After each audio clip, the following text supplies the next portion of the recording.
I've seen and heard enough. I just want to know why. I discovered my wife's affair through a haunting portrait. The betrayal was unbearable, but my revenge was cold and calculated. With Address Dia's help, I exposed her lies and shattered her world. The confrontation was intense, the fallout even more so. Every secret was laid bare, every deception unmasked. This journey of deceit, revelation, and vengeance took unexpected turns. This is my story. Enjoy watching it. A 2-year electronics degree and my honorable discharge, I set out to find a job. I got the job quickly and found out I was really good at it. I understood electronics well and could get along with the customers. I enjoyed the work. I didn't make a lot of money, but it was enough to pay the bills. I also went to night classes and eventually earned a 4-year degree in electronics. The company had clients all over Southern California, including some fancy areas like Century City. One of these clients was a law firm with many important clients, like celebrities and politicians. Wendy Patterson was a junior lawyer at this law firm in Century City. She also handled buying new equipment for the office, which meant we saw each other often. Our relationship was always professional, but I often thought about her in a dreamy way because I found her very attractive. After I became a supervisor, Wendy told me about a machine in her office that kept breaking down. I knew this machine well. It worked great when it worked, but it often had problems. She seemed very upset because her bosses weren't happy with her handling of the problem. I understood her situation. Her bosses didn't get that machine sometimes break and need to be replaced. They blamed her instead. I listened to her concerns and suggested she get a new machine. I even offered to join her and the sales rep to help decide. Her face lit up at my offer. "You'd do that for me, Joe?" she asked. I nodded. "Sure, Wendy," I said. "I'd be happy to help." She smiled, kissed me on the cheek, and thanked me warmly. I told her I would talk to the sales rep that afternoon. Remember, this was 1987, and not everyone had a cell phone.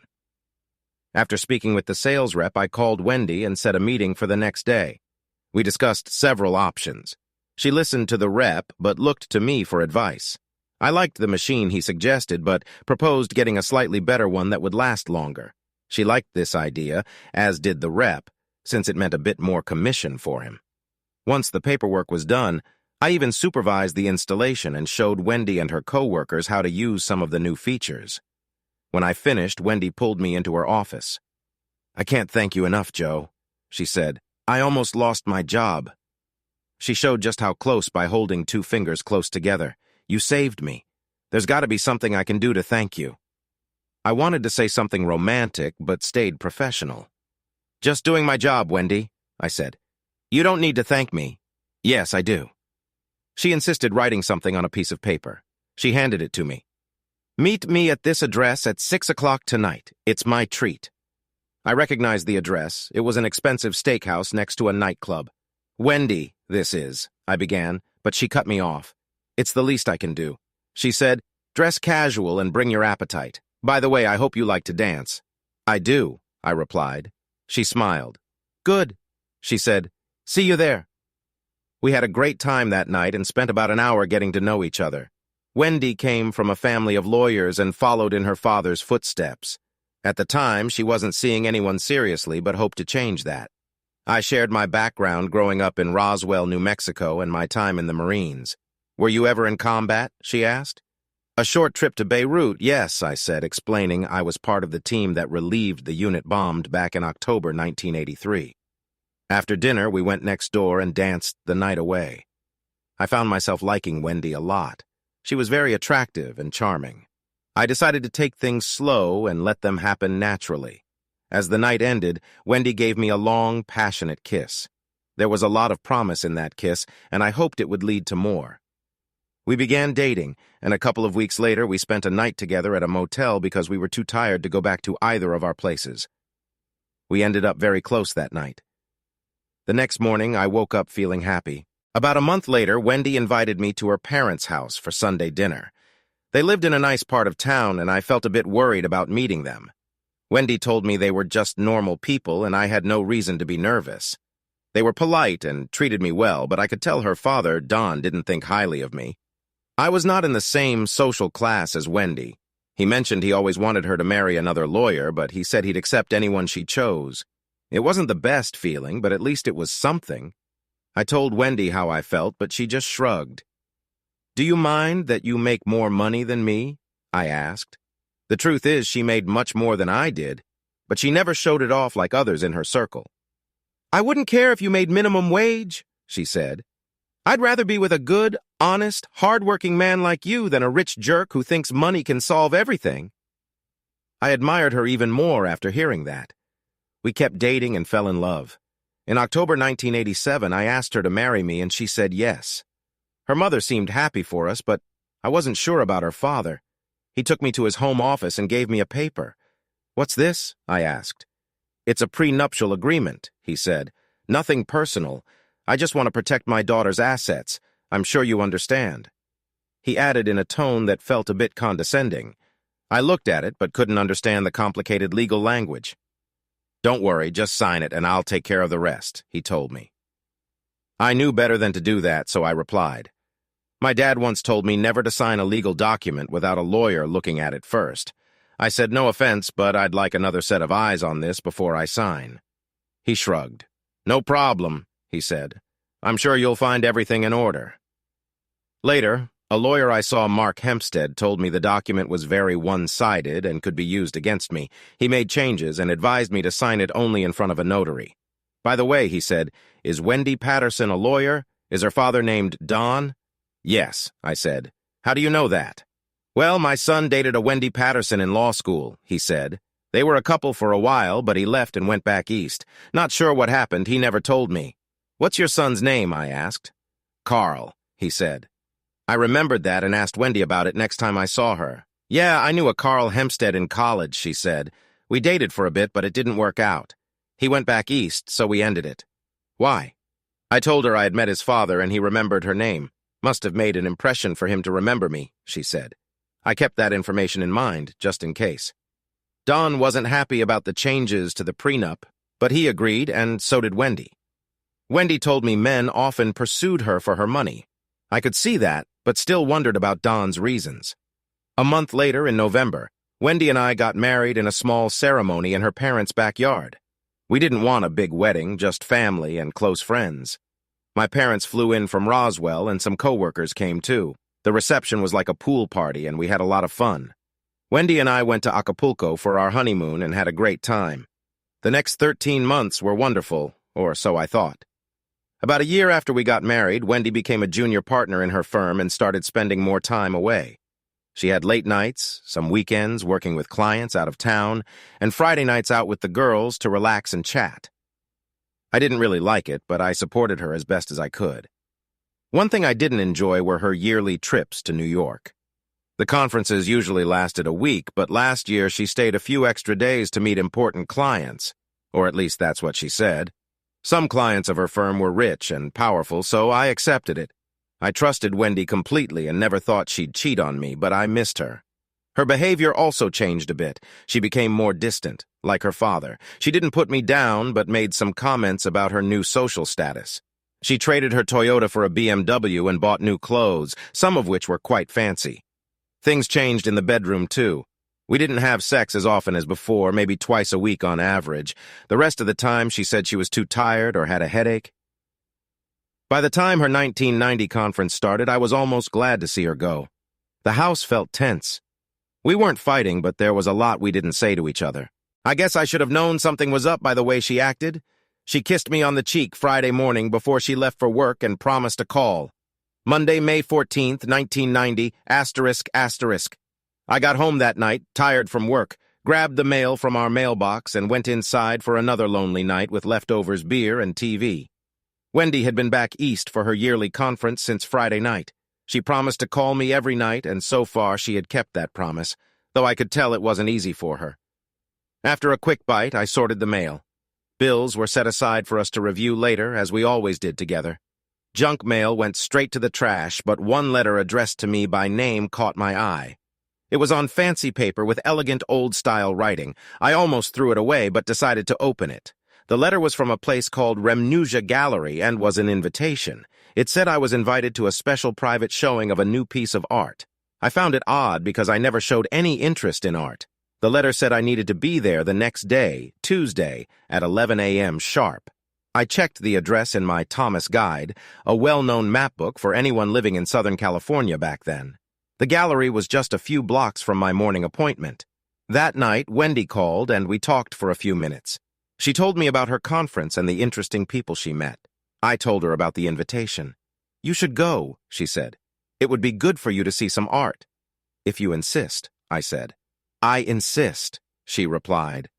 We said our goodbyes and exchanged loving words before ending the call. I missed her so much and wondered if she really missed me just as much.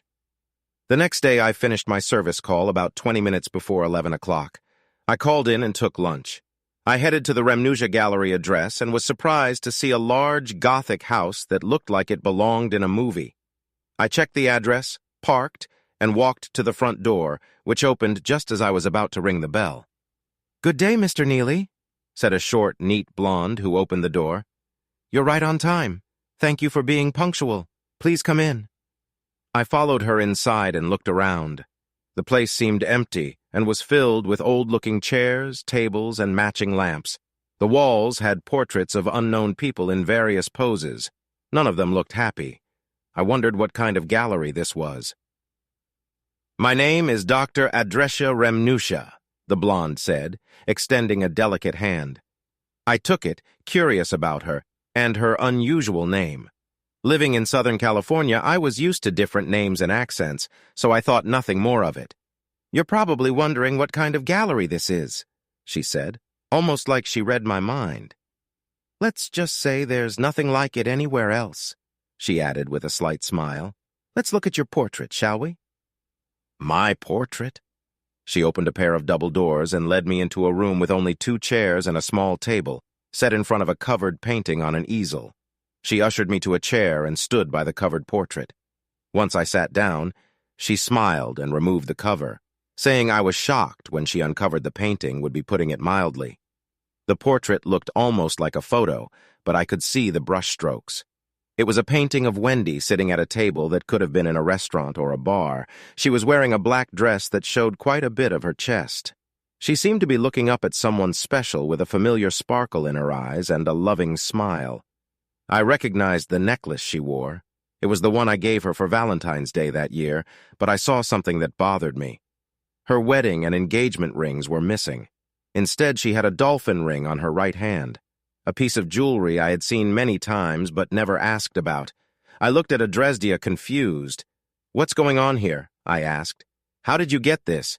"We received this over the weekend," she said, "and I thought you should see it yourself." A flag suddenly went up in my mind. How could she have known this was my wife and gotten the invitation to me so quickly? I set that aside for the moment. "But this is a picture of my wife," I said. "When did she pose for this? Where's her wedding ring and who was she smiling at?" "You are correct," Adrestia said. "It is a portrait of your wife. It was done late Friday night. The other questions will be answered in time. That is, if you really want the answers." "Friday night?" I asked. "But she just got into New York Friday night. I spoke to her on the phone when she got to her room." "And what time was that?" Adrestia asked. "I guess it was about 3 p.m., I said. That would have made it about 6 p.m. Eastern Time. Wendy told me she had just gotten to her room after dinner and was going straight to bed. She sounded really tired. "Look at the watch on her arm," Adrestia said. I looked closely and saw the watch Wendy always wore. The time was hard to see, so Adrestia handed me a magnifying glass. I checked again and it showed 9.15. How was this possible, I wondered. "But this could have happened at any time," I said. "This was done exactly when it happened. Adrestia told me. That meant Wendy had gone out after we talked. I was shocked. Had she lied to me? Was she seeing someone else? What was going on?" "I'm sure you have many questions right now," Adrestia said. "You should come back later tonight around 9.30. "Why?" I asked. "Is there more?" She smiled and sat in the chair beside me. "Maybe," she said, "but you'll never know unless you return." She handed me a key. "Come anytime you want, but I really think you should come back at 9.30 tonight." Confused, I took the key and put it in my pocket. Thanking her, I stood up. She walked me to the door and smiled as I left. "Remember," she said, 9.30 tonight. I drove off in a daze. Why did Adresdia want me back at 9.30 tonight? Is Wendy cheating on me? If so, with whom should I tell her when she calls, or should I wait to see what is happening? I somehow made it through the rest of my day and got home after 5 o'clock. The phone rang as soon as I walked in. It was Wendy. I thought about confronting her, but decided to wait until I had more information. "Hey, sweetie," she said. "I miss you so much. How was your private showing?" "It was, eye-opening," I said. "I might go back to see what else they have." "Good," she said. "You could use a little culture, you know?" "So how was your trip so far?" I asked, trying to change the subject. "Not too bad," she said. "Mostly dry lawyer talk, you know." "Meet anyone interesting?" I asked. "Oh, one or two people, but nothing like you," she said. "Got any plans for the evening?" I asked. "Oh, a few of us are going to grab a bite to eat and a couple drinks."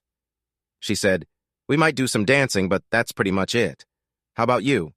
"Not much, just going to eat. Maybe watch a little TV, but that's all," I said. "Okay," she said, "just so long as you're not out partying." "Yeah, that's me. One big party animal," I said, laughing. She laughed with me. "Talk to you tomorrow," she said. "Love you."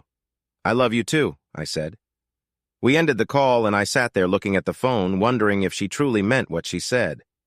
I ate and watched a little television, but my mind was on that painting. There were too many questions and no answers. I knew it would take me about 45 minutes to get to the gallery, so I left around 835. I got to the gallery at 925 and let myself in. It was darker inside than before, and I felt like I was the only one there. It felt spooky, and I almost expected to see eyes following me. I went to the room with the portrait and opened the door. Addressed, I had covered the painting after I left, so I uncovered it and got the shock of my life. The picture had changed completely.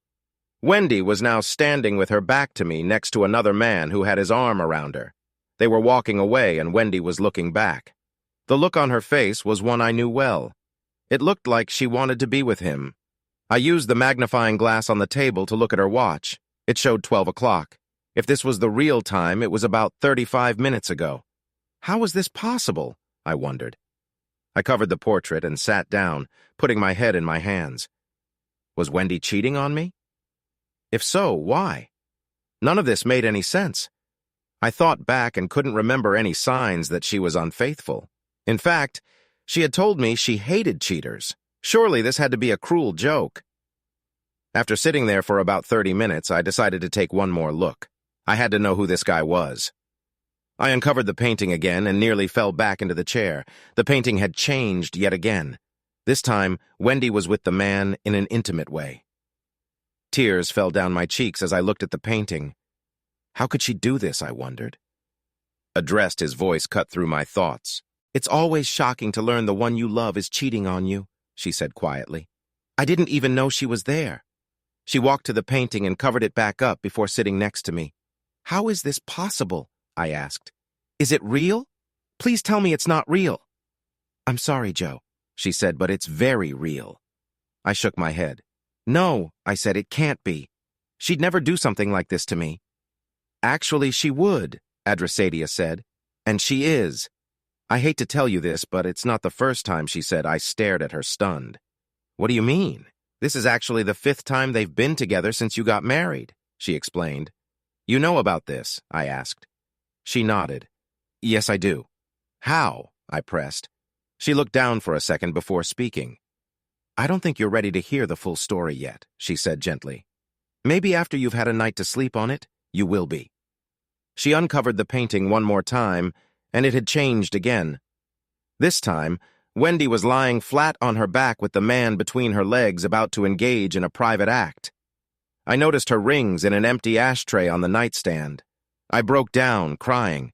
Adresadia covered the painting and came to my side. "I'm so sorry you had to see that, Joe," she said, placing her hand on my head. She kissed my forehead, and I suddenly stopped crying, the initial shock fading. "Tonight you will sleep and dream of better times. Come back tomorrow after work and I'll explain everything." I nodded, still shaky. She led me to the door and wished me good night. I drove home feeling a storm of emotions. Part of me was sad, but another part was very angry. Strangely, I slept well that night, dreaming of Wendy and I during happier days. I got through work the next day and went straight to the gallery afterward. Adresadia met me at the door and took me to her office. The office was different from the rest of the gallery. It was filled with old books and scrolls. A computer was on her desk with another large screen on the wall. She made a cup of tea, handed it to me, and sat behind her desk as I took a sip. "I trust you slept well last night," she said as she opened a large folder. "I did, thank you," I replied. "Are you ready for the answers you need?" she asked. "Yes, I am," I said. She nodded and looked at her folder. "The man you saw with your wife was Carl Hempstead, an old boyfriend from college," she said. "I believe you've heard that name before." "I have," I said. "He works at the same firm as your wife, but in their New York office." Adresadia continued. "They spent a conference together last year, and they've met here in Los Angeles 4 times the last time about 6 months ago. He's the man her father wanted her to marry." That made sense to me, given what Don had said back in '87. "They are planning to set you up for divorce," Adresadia said. "They want to make it look like you cheated on her so she can use the prenuptial agreement against you." "What?" I asked. "I've never cheated on Wendy. I've never even thought about it." "I know," she said. "That's why I reached out to you." "How do you know all of this?" I asked. She motioned to all the books and scrolls around her. "I know everything about every marriage." She said, "It's my job to know. I can help you if you ask for my help first. It's a rule I've followed for years. Do you want my help?" "Yes, of course," I said. "But I still don't understand how you know all of this. And why now? Why not when it first happened? I didn't reach out to you earlier because they didn't start planning to frame you until recently. Her father is also part of the plan." I looked at her, shocked. "And you know this for sure?" I asked. "Yes," she said. "Watch." She turned on the large screen on the wall. It showed 2 videos side by side. One showed Wendy in her hotel room on the phone. The other showed Don also on the phone in his home office. "Is everything set up?" Wendy asked. "Yes, it is," Don replied. "I've got someone ready to meet Joe at that bar he likes. You know the one. There was a bar I sometimes visited on Fridays after work to relax with my coworkers. We never stayed long." "Yes, I do," Wendy said. "But Joe never stays there long. He usually has just 1 beer and then leaves." "I've got that covered," Don said. "A little something in his beer and he'll be out cold. Once he's out, she'll take off his pants and take some pictures. That'll be enough. Your prenup will kick in and you'll be free." "Oh, Dad," she said. "You're so clever." He laughed. "You have no idea," he said. "I've already got the divorce papers ready. They'll be filed the same day you get the pictures of his so-called cheating. He'll have no defense and no way to prove they're fake." "What would I do without you, Dad?" she asked. "You should have listened to me and married Hempstead like I told you," he said.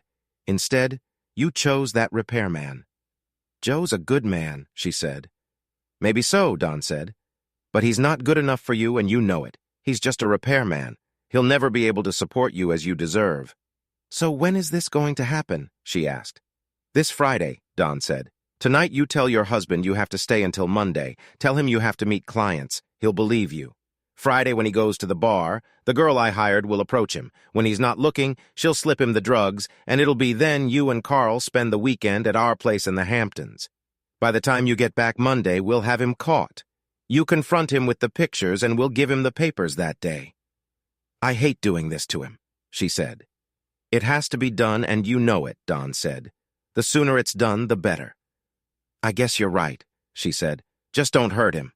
"Don't worry," Don said. "You just stick to the plan and I'll handle the rest."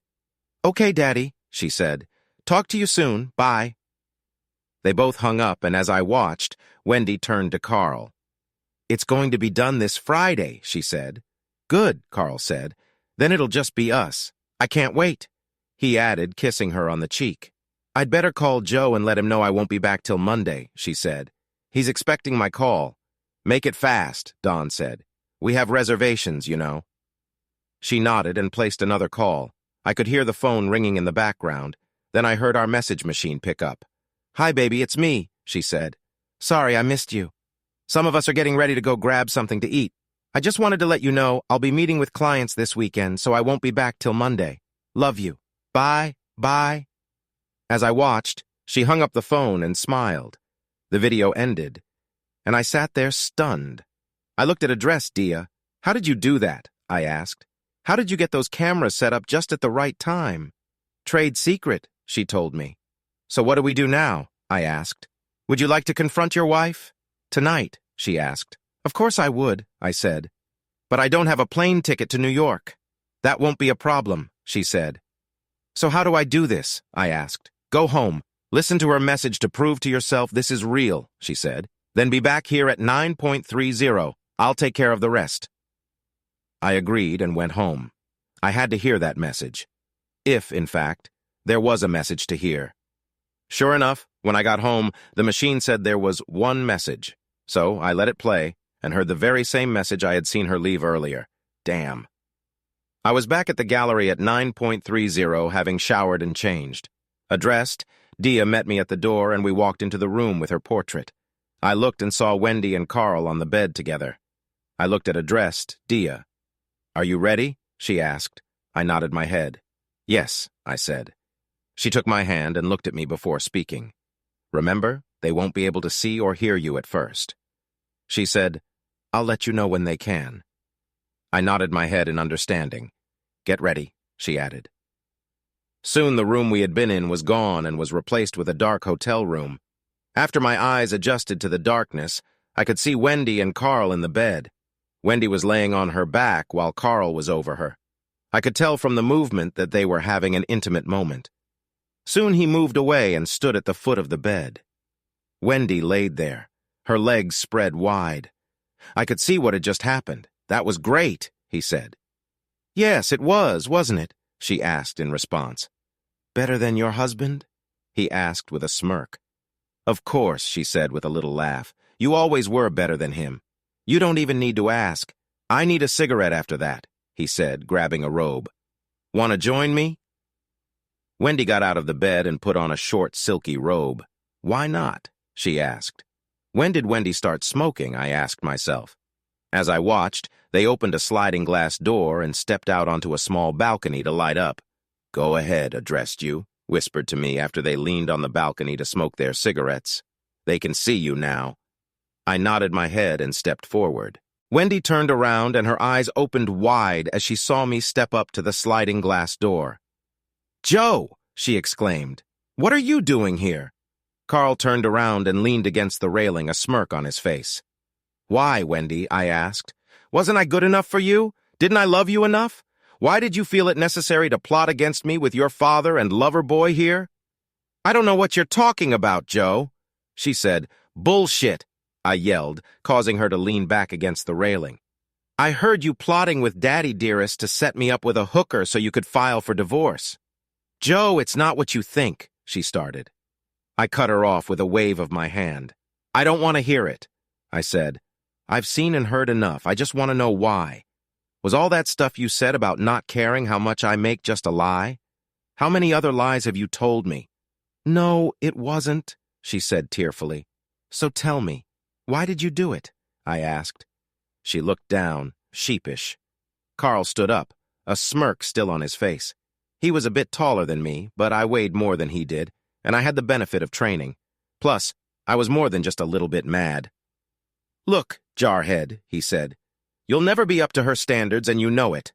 You're just a repairman. You'll never be able to give Wendy what she needs. Now just go back where you came from and let a real man take care of her. You piece of shit, I said. I ought to rip your head off. Carl got angry, which is exactly what I wanted. He came at me with a wild swing but never connected. I hit him in the throat and began punching him with my fists. Wendy started screaming at me to stop, but I was too mad. I kicked him in the groin hard. Then as he doubled over, I gave him an uppercut to the jaw and pushed him away from me. Somehow, he tripped over his own feet, and before I knew it, he had gone over the low railing on the balcony. Somewhere along the way, he reached out and grabbed Wendy, who went over with him. I couldn't get to her in time, and the last thing I saw was her face, locked in the knowledge that she was about to die. Her eyes were wide and her mouth open as she fell 20 stories to the ground below. Addressed, he upholed me away from the edge, and before I knew it, we were back in her office. I was shaking. 2 people had just died, and one of them was the woman I loved so much. I didn't like what she had done, but I never wanted her to get hurt. Addressed, he assumed to know this and held my face in her hands. She chanted something in a language I couldn't understand. "You should go home now," she said, handing me a tea bag. "Drink this when you get home. It will help you calm down. The police will likely come to your house in a couple of hours, and you need to be ready for them." "I killed them," I said. She shook her head. "No," she said. "They did this to themselves. Their greed and selfishness led them here. Don't blame yourself. Do you understand?" I suddenly felt much calmer and nodded. "Yeah," I said. "What about her father?" She smiled. "I'll handle him," she said. "Trust me." She walked with me to the front, but we stopped in the viewing room on the way. Addressed, he looked at me before lifting a cover off a picture. "This will be her final entry. Addressed," he said. When I looked, I saw Wendy's face as she fell over the railing. Her eyes were wide, and her mouth was open in a silent scream. It was clear she knew the end was coming.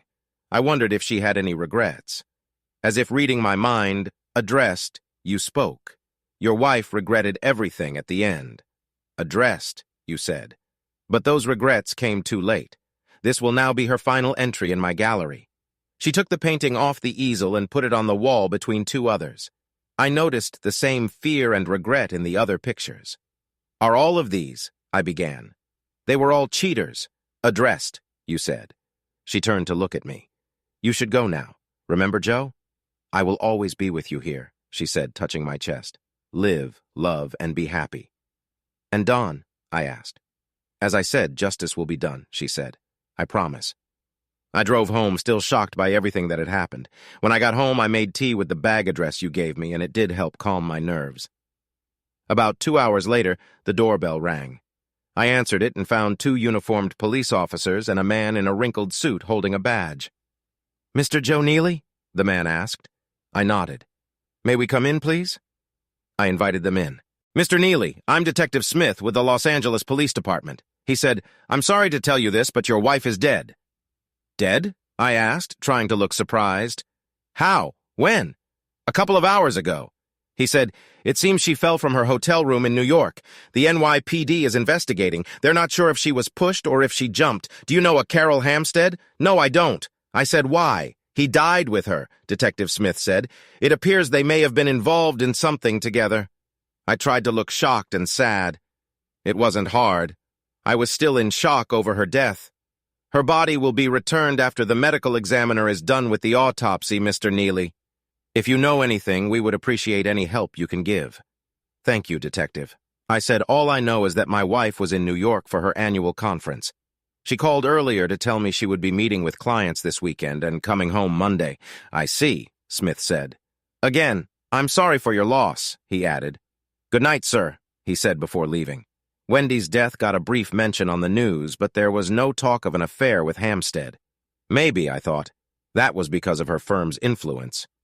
Her body was returned to L.A., and her parents took care of the funeral arrangements. I had little contact with them during this time, but her friends and co-workers stopped by to offer their sympathy.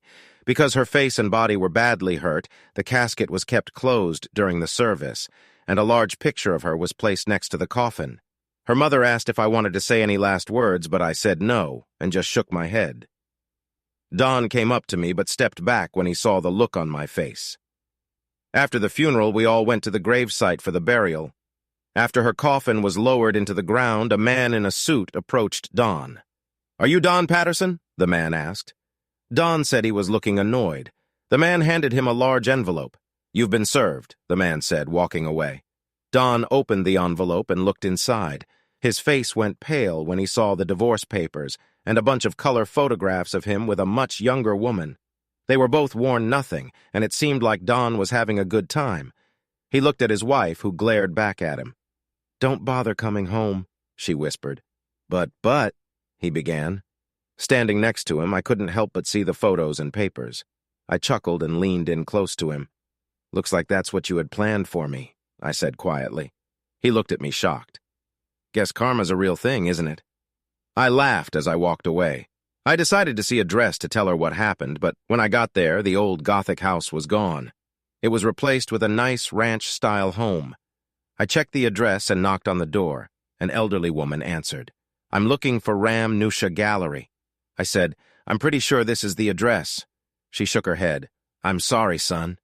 She said, "There's nothing by that name here. We've lived here for 35 years. I apologized and left, confused. As it turned out, Don's troubles were just starting, and something told me Adrestia was behind it. A few days after the funeral, I saw a news report that said Don's house had been raided. The police got a secret tip. They found many photos of young girls in bad situations in his office, so Don was charged with making child porn. His wife divorced him and took almost everything. He was sentenced to 35 years in prison and lost his law license forever. "Thank you, Adrestia," I said quietly. In my mind, I heard her say, "You're welcome. I also got a lot of money. Wendy's insurance gave me $1 million after final expenses.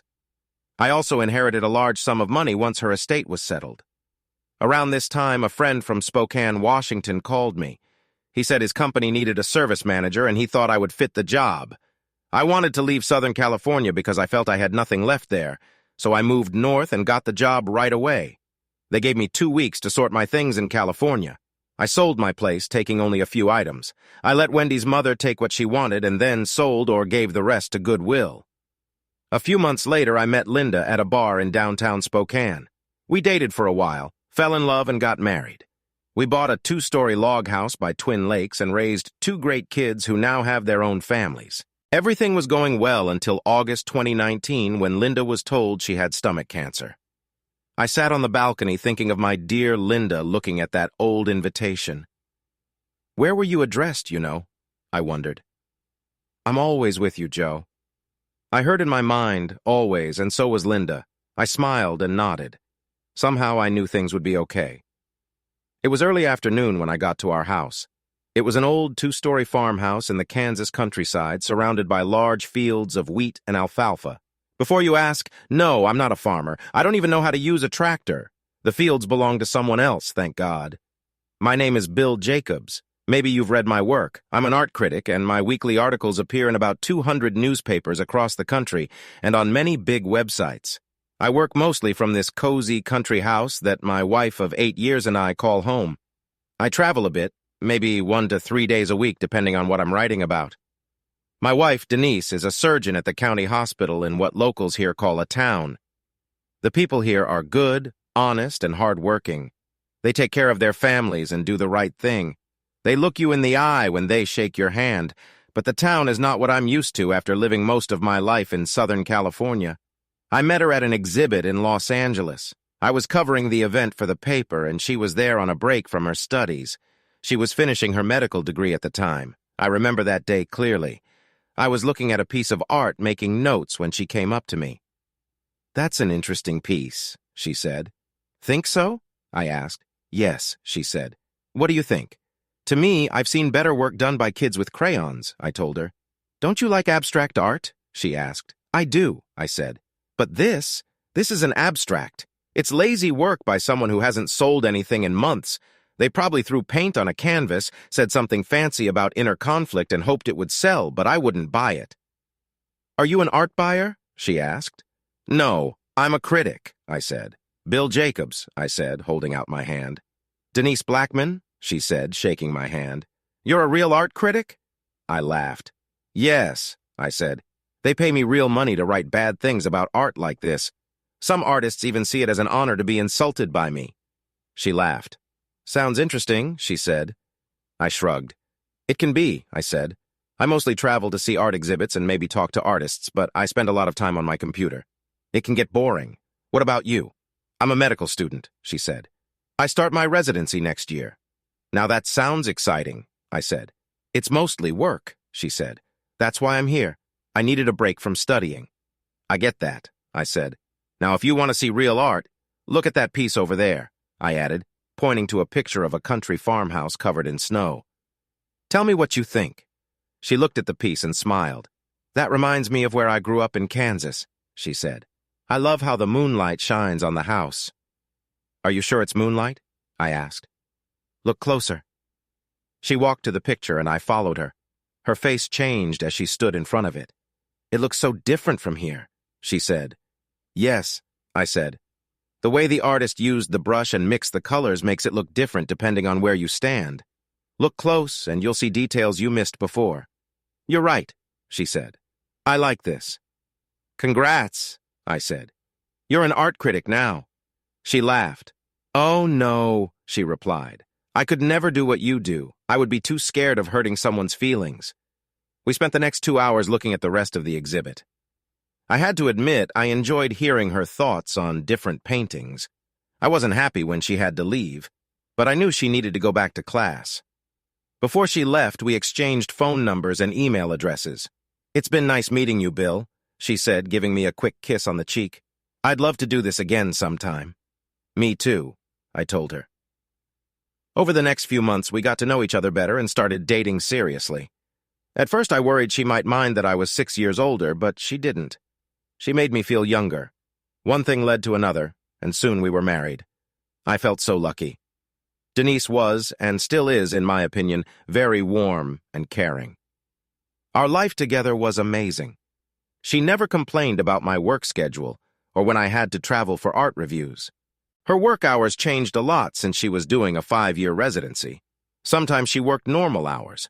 Other times, she worked late.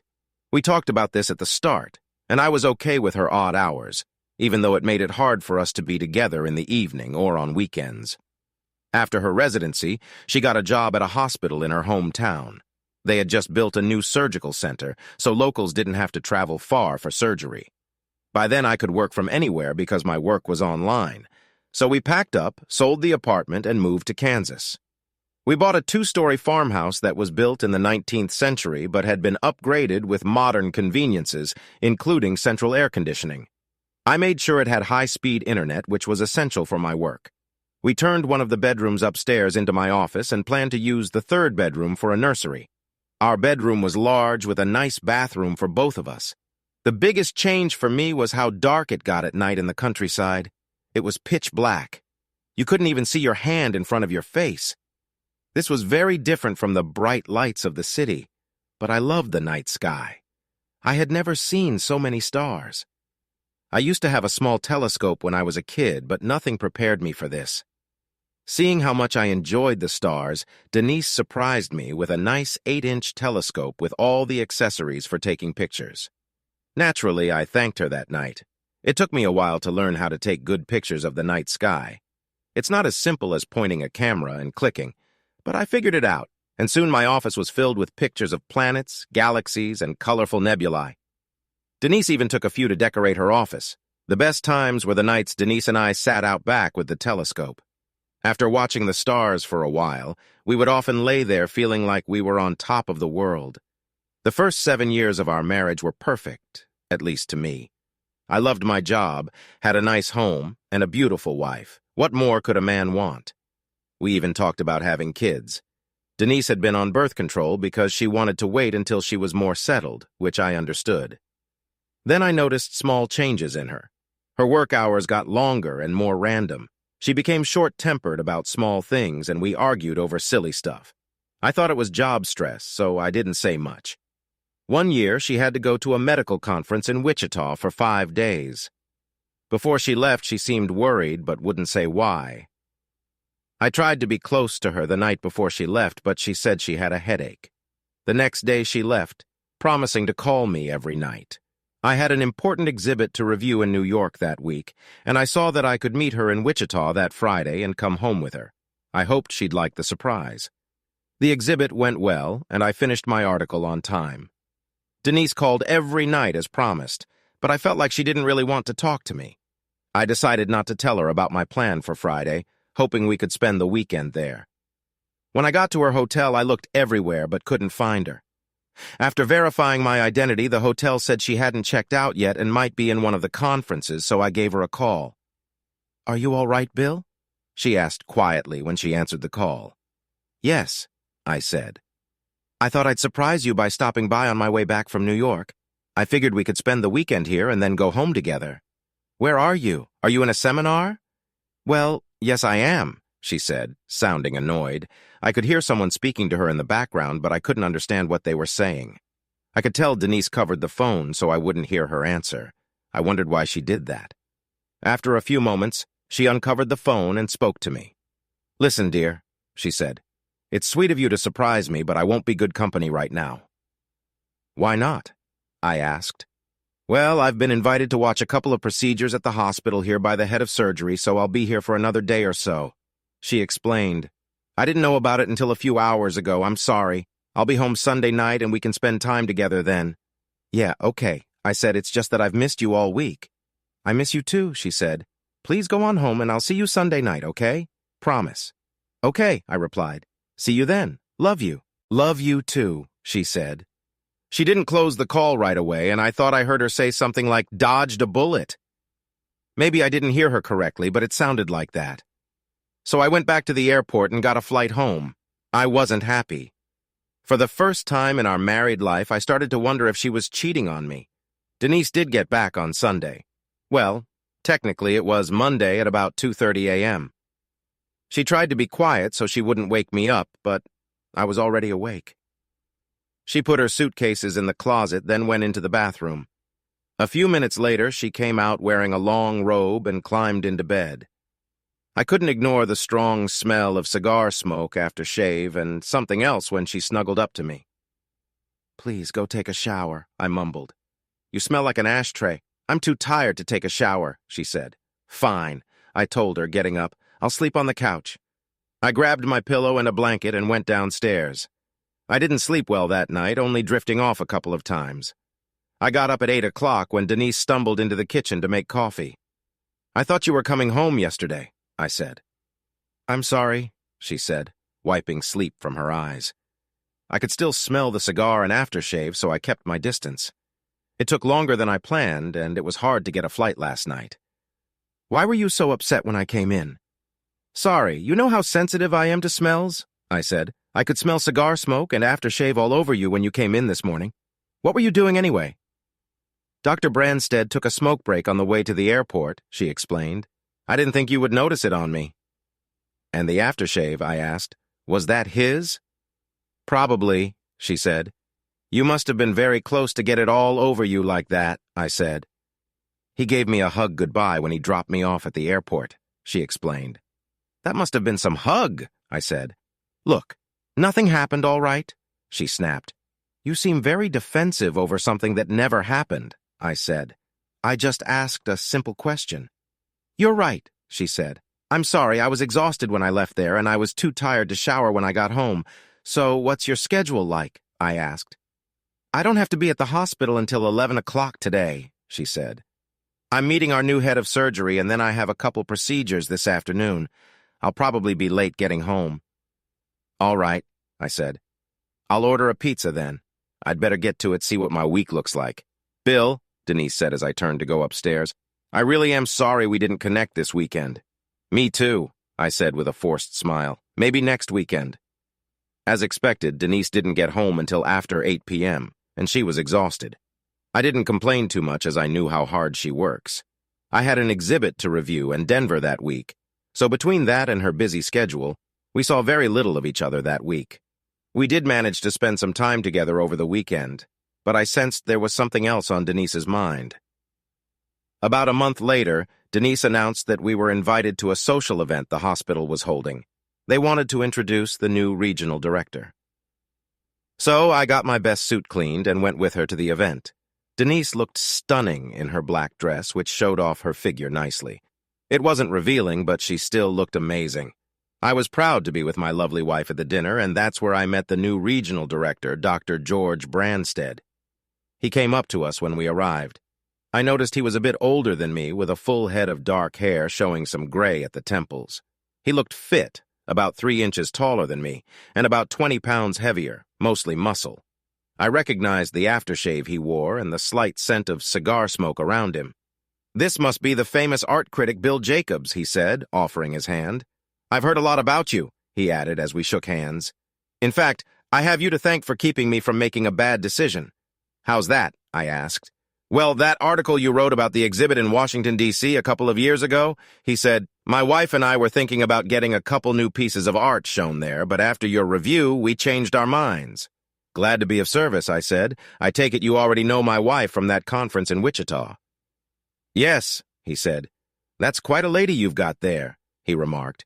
I saw them exchanging looks and wondered if something else was happening. Yes, she is, I replied. She's an excellent surgeon, he added. I have big plans for her, and I think she's ready for the challenge, he said, looking at her. I saw her cheeks turn red and wondered what had embarrassed her. The evening went well, dinner was nice, and we heard several important people talk about Dr. Branstead, how great he was and all he did for the community. Then we were free to enjoy the open bar and the dance floor. Denise and I danced several times, and she also danced with Dr. Branstead. While they danced, I thought they were a bit too close. I saw him whisper to Denise more than once, making her laugh. Sometimes she glanced my way after he spoke, and I wondered what they were talking about. He brought her back to me with a showy gesture. I think the good doctor should have the last dance with his wife, he said with a grin. I thanked him and took Denise's hand. As we danced, I noticed the smell of cigar and aftershave on her. I wondered if this was how she got his smell on her in Wichita. Finally, the dance ended and we left. I saw Branstead leaving alone and wondered where his wife was. We drove home. I noticed George was alone tonight, I said. Where was his wife? He said she wasn't feeling well, Denise replied. You two seem to get along well, I said. Should I be worried? Of course not, she said. You're the one I love. I'm glad to hear that, I said, and you're the one I love. So what are these big plans, he mentioned? They're talking about having surgeons travel to different hospitals. She said, I'm on the list. I see, I said. It sounded like he had something else in mind. I don't know what that could be, she said. I had never caught her lying before, but something didn't feel right. I decided to drop the subject until I knew more. Things were tense for the next few months. Denise's schedule was worse than before. She was on a team that traveled to clinics and hospitals around the state. We hardly saw each other, and when we did, it was just to say hello and goodbye. Frustrated, I tried to get her to change her schedule so we could spend time together, but she seemed more focused on her career. Something felt off about all of this. I thought about hiring a private investigator, but decided against it. If she was innocent, she would be very angry about me spying on her. Also, I didn't want to spend money and find out nothing was wrong. Luckily, I had friends who were investigative reporters, and Denise didn't know this, so I reached out to a few to see what they could find out about Dr. Branstead. I was in Seattle reviewing an exhibit when I got a call from Denise. She said she would be in Topeka for a meeting that weekend. I was very frustrated, but tried to stay calm. I'm sorry, she said. I know we planned to get away when you got back from Seattle. I'll make it up to you. I had heard this too many times before. I counted to 10 before responding. Bill, she asked when I didn't reply. Are you there? I'm here, I said. Who's going to this meeting? Well, Dr. Branstead, she said. Of course, I thought. And some others from my hospital and other hospitals. Okay, I said. Do what you have to do. I'm not happy, but I understand. You're the best, she said. I love you. Love you too, I said before ending the call. This had to stop, I thought. I finished the exhibit and went to the hotel. While eating, my phone rang again. It was Ralph Williams, a friend who works for the Kansas City Star. Hello, I said. Hey, Bill, he said. How's it going? Yep, I said, making him laugh. That good, huh? He asks sarcastically. Pretty much, I said. Did you find anything? I sure did, he said. Your Dr. George Branstead is quite a guy. Is that good or bad? I asked. Well, Ralph said, he's very rich, married to a wife who can't stand him, knows everyone, and has a reputation as a cheater. He loves married women, by the way. Unfortunately, I get it, I said. The rumor is he's seeing a cute blonde surgeon from the middle of the state, he said, making my heart sink. Do you have a name? I asked. No, but I can tell you she's a real Kansas farm girl. Cute as a button from the photos I saw. Photos? I asked. You have photos? Yes, he said. They were at a healthcare event a few weeks ago. Looked very friendly. Can you email me those photos? I asked. Sure, he said. Happy to. Thanks, Ralph. I appreciate it, I said.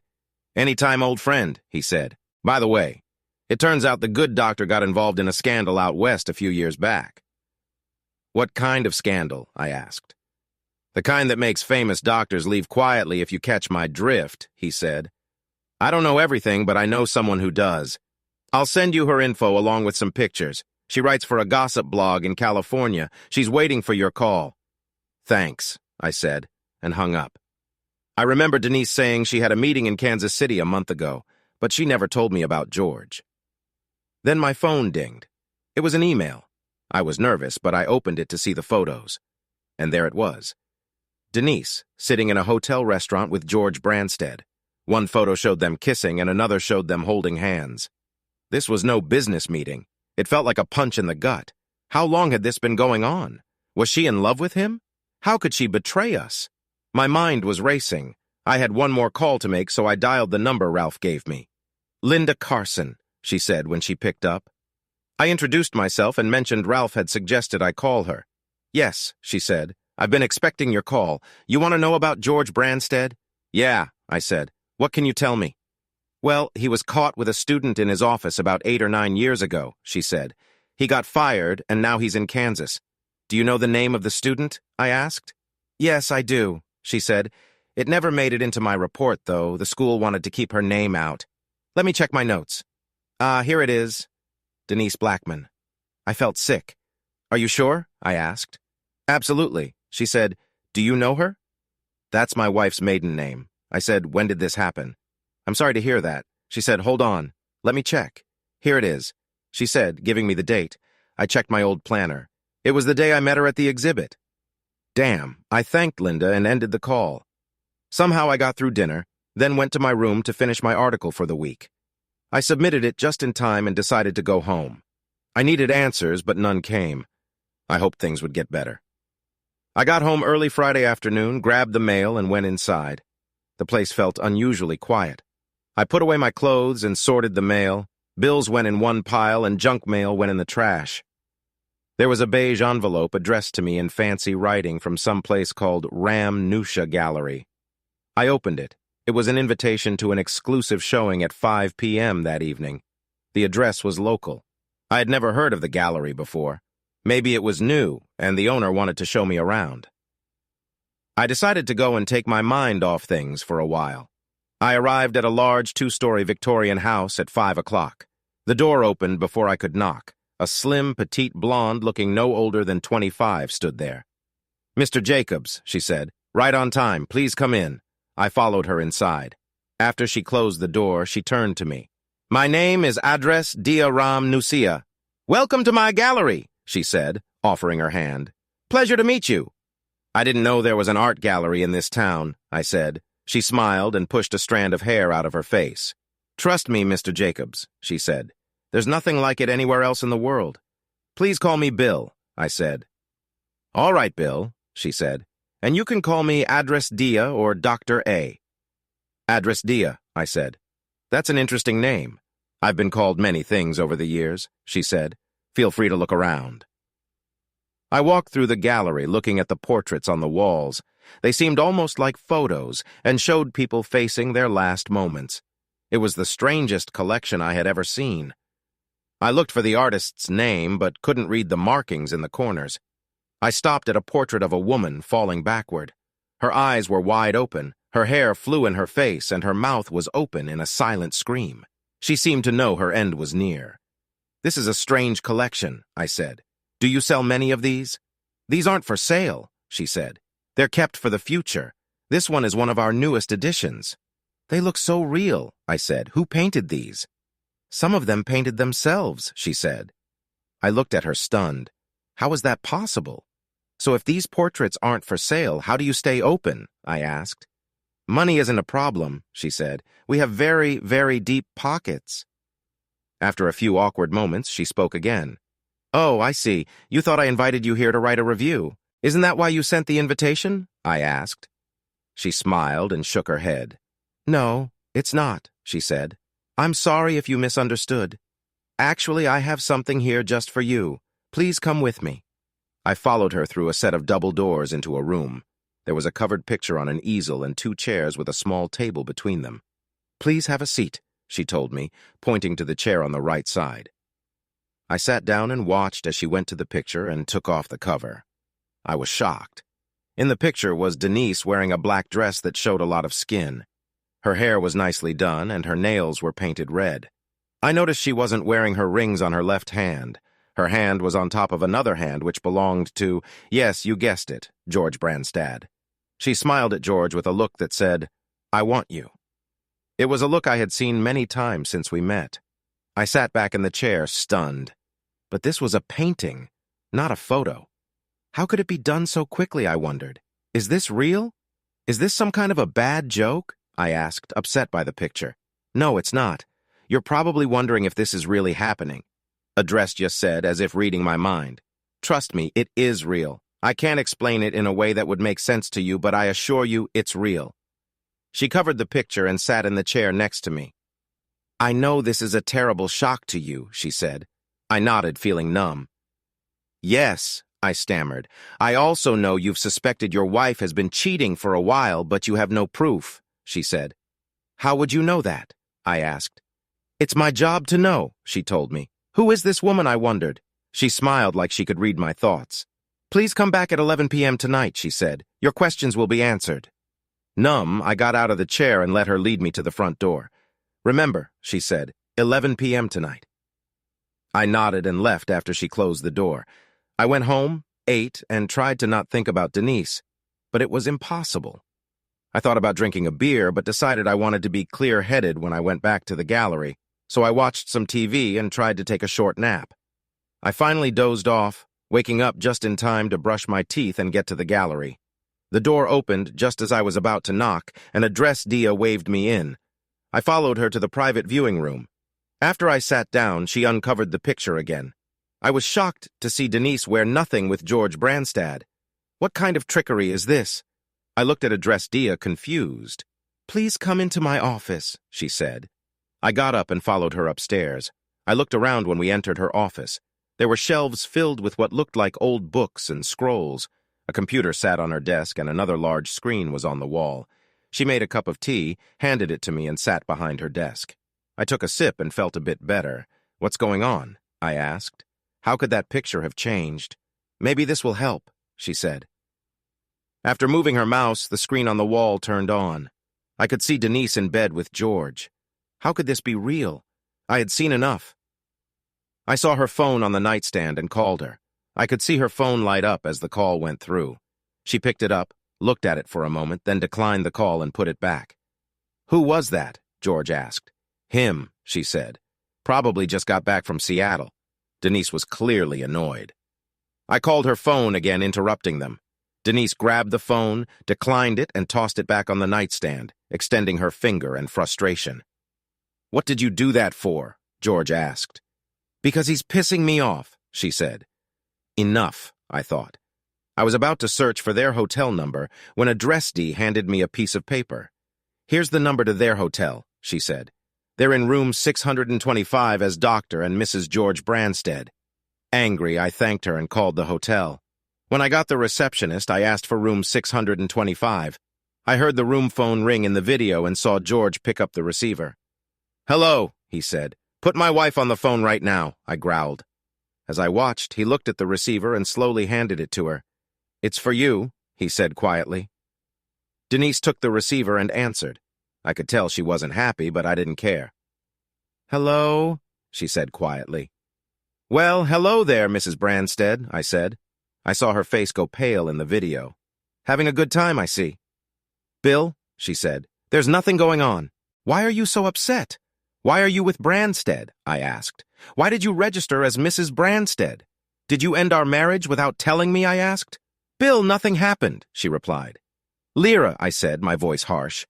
She flinched when I said that. I had never used strong language with her before, and it shocked her. I just saw you two together. Did you really think you could have his baby and expect me to raise it? Are you crazy? You saw us, Denise asked, looking around for a camera. Yes, I saw and I heard everything, I said. How long has this been going on? I know you and him were close in college and you were caught the day we met, so why? Bill, you're mistaken, she said. This was the first time. Let me come home and we can talk about it. It doesn't have to change anything. There's nothing for you to come home to, I said. You might as well stay with him. I'm seeing a lawyer on Monday. You'll get divorce papers. I don't want a divorce, she begged. Please don't do this. I love you. Yeah, right, I said. Don't bother coming back. I don't ever want to see you again. I ended the call and watched as she handed the phone back to George, tears running down her face. I have to go, she said, scrambling for her clothes. I have to fix this with Bill. Why? George asked. I could hear him on the phone. He's divorcing you. You're free." She shook her head. "I have to make this right," she said as she got dressed. George got out of bed. "I'll drive you," he said. "You're too upset to drive, and who knows what he might do." "Bill would never hurt me," she said. "Normally, probably not," he replied.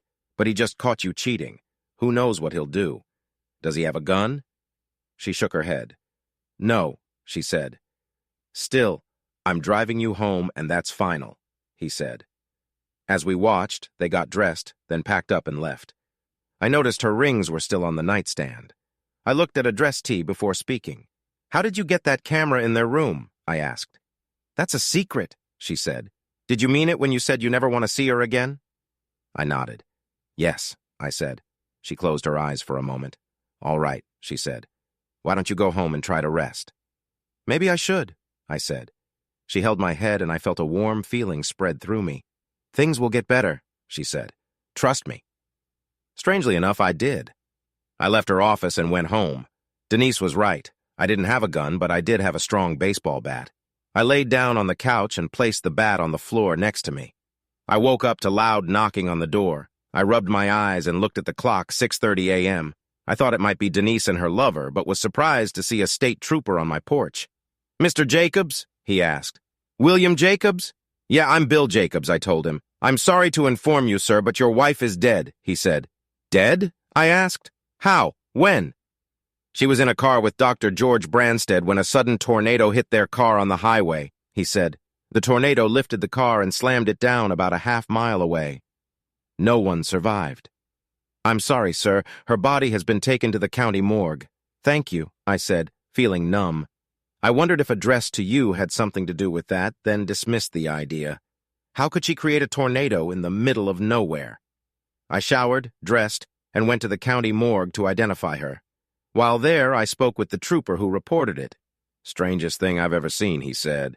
"The sky was clear. Tornado just appeared out of nowhere, picked up the car like it was nothing, slammed it down, then disappeared. Whole thing lasted just a few seconds. Sorry for your loss." I nodded. "Thanks," I said. My next stop was the gallery. As before, address to you opened the door before I could knock. "Please come into the viewing room," she said.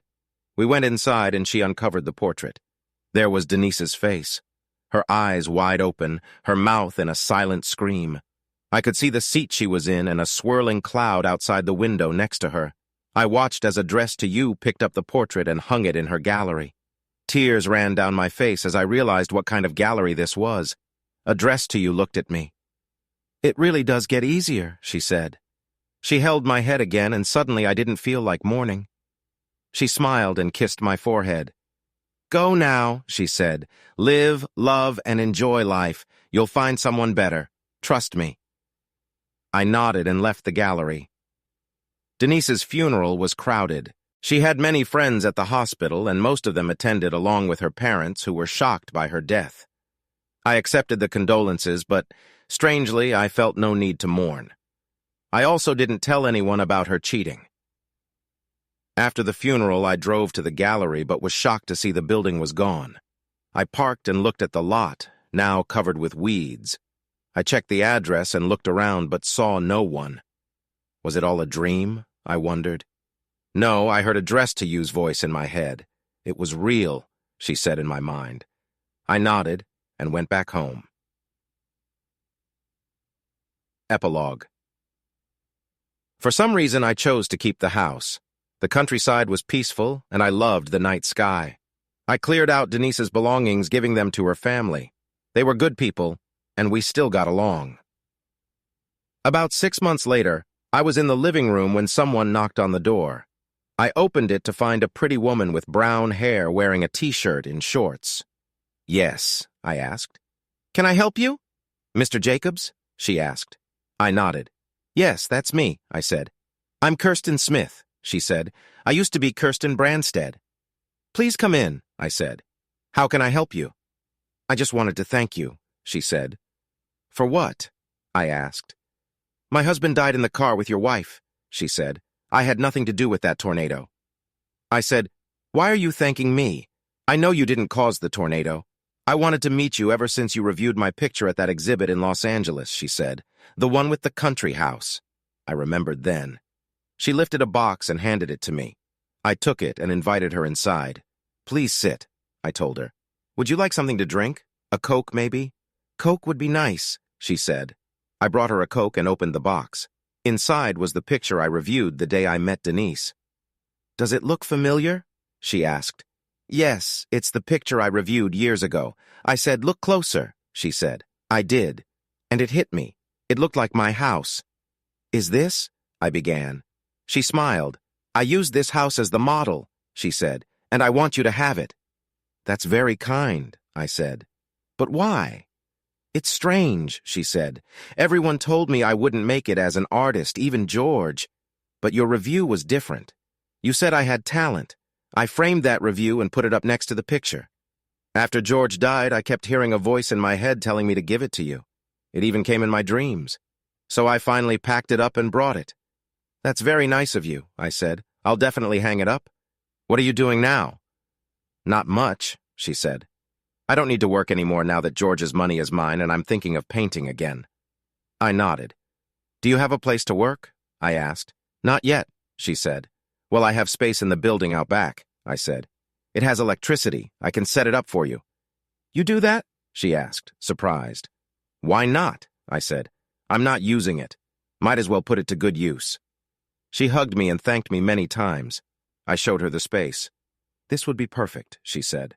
"I'll need to add heat and air conditioning," I said. "It gets very hot in summer and cold in winter, but I think it will work for you." "I'll pay you rent," she said.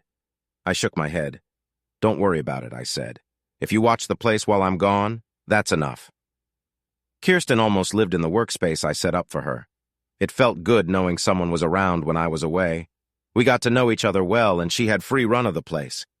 After a few months, she was mostly living in the house, and yes, in my bed. A few months later, we got married. On our wedding night, I thought back to the last thing Address Dia said to me. "You'll find someone much better. Trust me." What's that old saying? When life gives you lemons, make lemonade.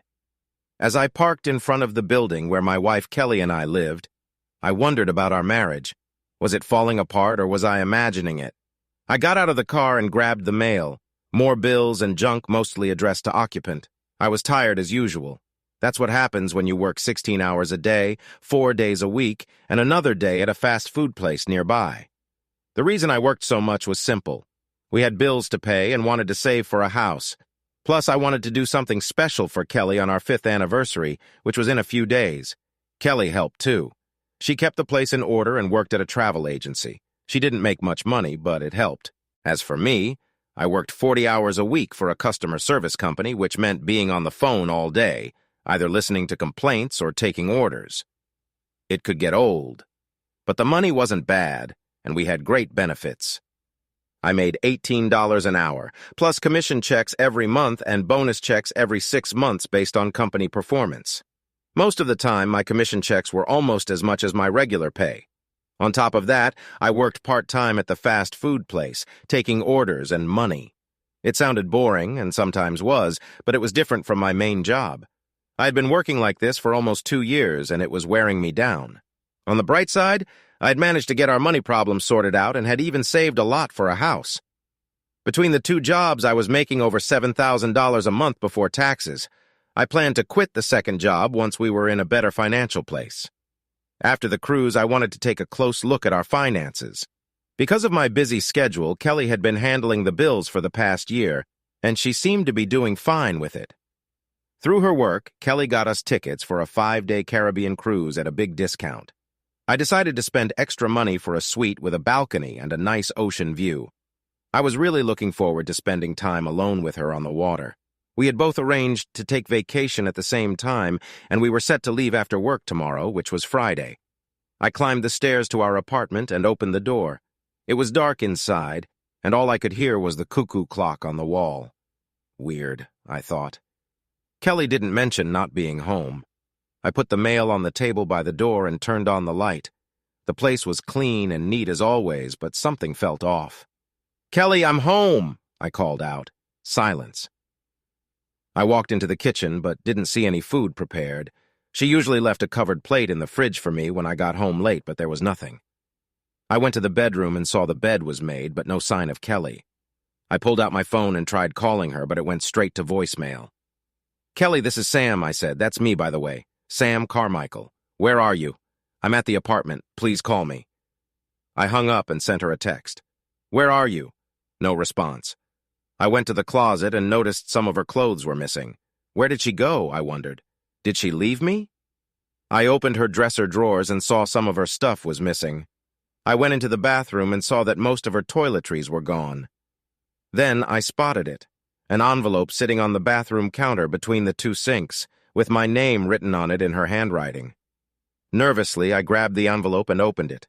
I went to the front room, sat down, and read her letter. "Sam," it began. "Not dear Sam, just Sam." This wasn't looking good. I kept reading. "I know this will be hard for you to understand, and I know you'll be very angry with me. Please let me explain. I've been seeing someone else for the past few months. I'm with him now, and I'm going to spend the next week with him on the cruise you and I planned for our anniversary. I know we talked about having children, but the truth is, I don't want to have children with you. I know you're a hard worker and a good provider, and you'll make a wonderful father to someone else's children. Just so you know, I've stopped using birth control for the past 3 weeks because my new partner asked me to. That's one reason we haven't been intimate for the last month. I wanted to make sure he was the one to get me pregnant. I know this sounds cold, and I'm sorry. You'd really like him, Sam. He's a good guy in many ways. He's also better in bed and knows how to please me. It's not that you don't please me. You do sometimes. But he knows how to make me happy just by talking to me, and he makes me feel special. I enjoy being with him more than I ever did with you. I know I've never done some things with you, but with him, everything feels different. His name is Jake, and he works at the agency with me. And yes, everyone there knows about our relationship, and they think it's great that he and I are going away for a while. They also agree that you would be a terrific dad to Jake's children. I know you're wondering if I've fallen in love with him, and the answer is yes. It's not that I don't love you. I do, but it's more like how a sister loves a brother, or how close friends love each other. Truth is, Sam, since I met Jake, I don't love you the way a wife should love her husband. Not anymore. I'm sorry if this hurts you, but it's the truth. That doesn't mean I want a divorce. I don't. Like I said, you're a hard worker and a good provider. Jake agrees that it would be best if we stayed married. That way our combined insurances can cover my pregnancies, and you can help raise his children. He admits he probably wouldn't be a very good dad. There's also going to be a few changes when we get back. I'll be spending some nights at his place, and he'll be spending some nights here. When he's here, you can either sleep on the couch or go somewhere else for the night. Maybe you can get a third job so you'll be out making money while Jake and I are together. That will be a big help when the children start to come. And just so you know, Sam, I won't be intimate with you anymore. Jake says he refuses to share, and frankly, I'm just not interested in being with you that way anymore. Maybe after a while I'll let you help clean up after us and don't even think about finding another girlfriend. That would be unacceptable. I know you're probably very angry right now and thinking about divorce. Jake says that if you do, I'll make things really hard for you in court. I'll get your retirement along with half of your paycheck. He also says you'll have to pay me child support as well, so forget about a divorce. I know this hurts, but a part of me is hurting as well. So Jake and I are taking the tickets you paid for and going on the cruise. Don't bother trying to call or text me because I've already blocked your number. I'll send you some pictures or videos to show you what you're missing and to let you know I'm safe. I need to go now. The taxi is here, and I'm meeting Jake at the airport. We're leaving a day early so we won't be so tired when the ship leaves. I'll call or text when we're back so you can pick me up. Again, I'm sorry, but this is how it will be from now on. Your friend, Kelly. I sat there stunned as the letter fell from my hand. Friend? What did she mean by that? With a friend like Kelly who needed enemies? Sure, things had been weird lately, but I thought it was just because of my busy schedule. That's why I paid for that cruise. The more I thought about the letter, the angrier I got. I pulled the ring off my finger and threw it across the room. To hell with her and her stupid ideas. If she thought I would just sit here and take this, she was out of her mind. I looked at the clock, 3 a.m. I had to be at work in 5 hours and knew I would get very little sleep. I thought about sleeping in the bed, but all I could think of was her with this Jake guy, whoever he was. I grabbed a pillow and a blanket and laid down on the couch. I fell asleep because I was too exhausted to stay awake. The next day, I woke up wondering why I was on the couch. Then I remembered what happened the night before. I looked at my phone hoping for a message saying it was all a joke, but there was nothing. I dragged myself into the bathroom, took a shower, dressed, then grabbed a quick cup of coffee for the road. I tried to put my personal problems aside while I worked, but it was hard listening to people complain about their issues. I did what I could, but it seemed others noticed something was wrong. After lunch, my boss, Wanda, called me into her office. I knew there was an issue when she asked me to close the door. "Is everything okay, Sam?" she asked, genuinely concerned. "You seemed off this morning. Everything okay at home? I know you're working 2 jobs. Maybe you should consider quitting the fast food place." I thought about it for a moment before responding. "No, Wanda, everything's not okay at home," I said. She had always been honest with me, and I felt she had a right to know what was going on. "Can you tell me about it?" she asked. I reached in my pocket and pulled out the letter Kelly left for me last night. "I came home to this last night," I said, handing her the letter. She took it, opened it, and read what Kelly wrote. When she finished, she handed it back to me, shaking her head. "Look, Sam, we need you to be fully focused here," she said. "I've heard from some of the others that you've been short-tempered all morning. After reading that, I understand why. Look, you were scheduled to be on vacation next week, so why don't you take the rest of the day off?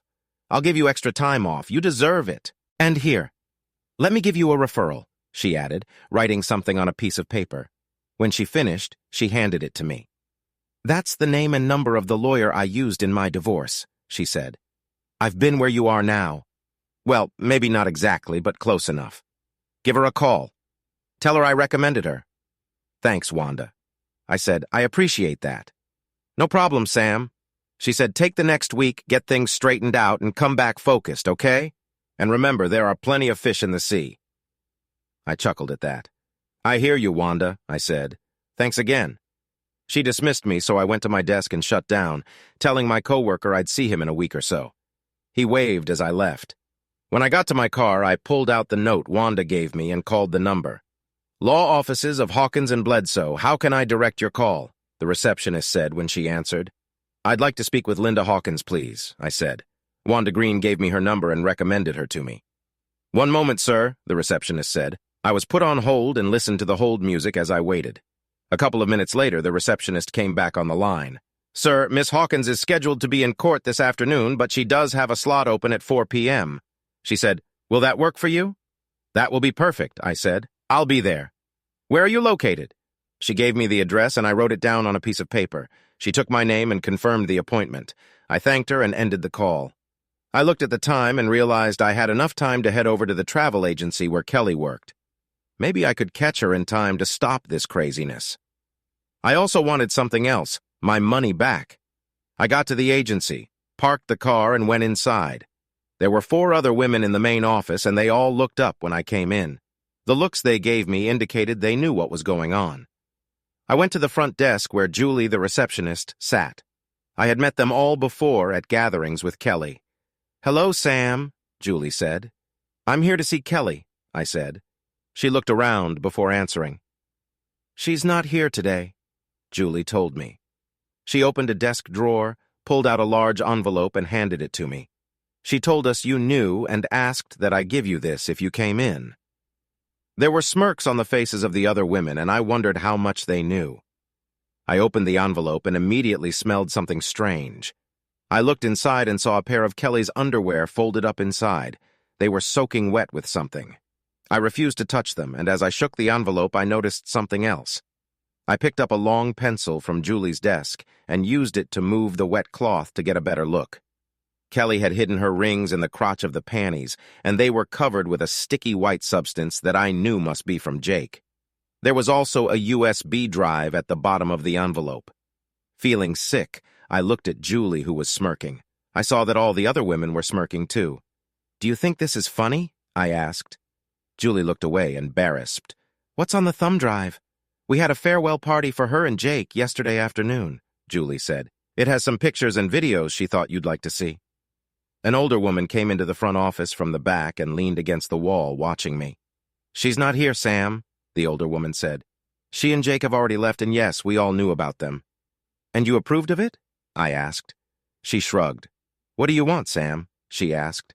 I want my money back, I said. I paid for that cruise. I don't have the tickets, so I want my money back. I can't do that, Sam, she said. Those tickets were non-refundable, but I do think it was nice of you to let Kelly put one in Jake's name. I did no such thing, I told her. I worked so hard to pay for those tickets. I don't have them. What Kelly did was fraud, and you went along with it. I want my money back right now. Sorry, Sam, she said. That's not going to happen. Then we'll see what the court says, I told her. I'll be suing this agency and every single one of you over this. I turned to walk out, but Julie stopped me. What do you want? I asked. Sam, I'm sorry about this, she said. Kelly was so excited about the cruise, and she made us believe that you approved of what she was doing. Just let her have this, okay? There will be other cruises. Are you married? I asked her. She shook her head. No, I'm not, she said. Then you have no idea what it's like to be betrayed by someone who claims to love you, I said. Maybe one day you'll come home to find your partner gone. There will be no cruises with them and no more anniversaries. If you hear from her, tell her I never want to see her face again as long as I live. You tell her that. You hear me? Sam, you can't mean that, she said. I do mean it, I said. Tell her I hope she and Jake get what they deserve. Julie looked at me shocked. The others looked shocked as well. I looked around the office before speaking again. I guess I'll see you all in court. Goodbye. I turned and left before anyone could say anything else. I still had a couple of hours before I had to be at Linda's office, so I pulled into a park, found a shady spot, and took a nap in my car after setting the alarm on my phone. Is there no justice in the world? I asked myself as I leaned back. The nap helped, but not much. My neck was stiff and sore when I woke up. I took a sip of lukewarm coffee and started the car. When I got to the building where Linda's office was, I checked myself in the mirror. I looked awful. I combed my hair as best I could, grabbed Kelly's letter and the envelope Julie gave me, and headed inside. When I got to the office, a pretty blonde receptionist took my name and asked me to wait. She offered me a cup of fresh coffee, which I accepted. A few minutes later, she came out and walked me to Linda's office, closing the door after I was inside. Linda Hawkins was older than me, but still quite attractive. She stood up and offered her hand, which I shook. "It's good to meet you, Mr. Carmichael," she said. "Please have a seat." "Thank you, Miss Hawkins," I said, sitting down. "Please call me Sam." "I will, Sam," she said with a slight smile, "and feel free to call me Linda. What can we do for you today?" "I'd like to see about getting a divorce," I told her. "And why would you want to do that, Sam?" she asked. "My wife is cheating on me, and there's more," I said, handing her the letter Kelly left me.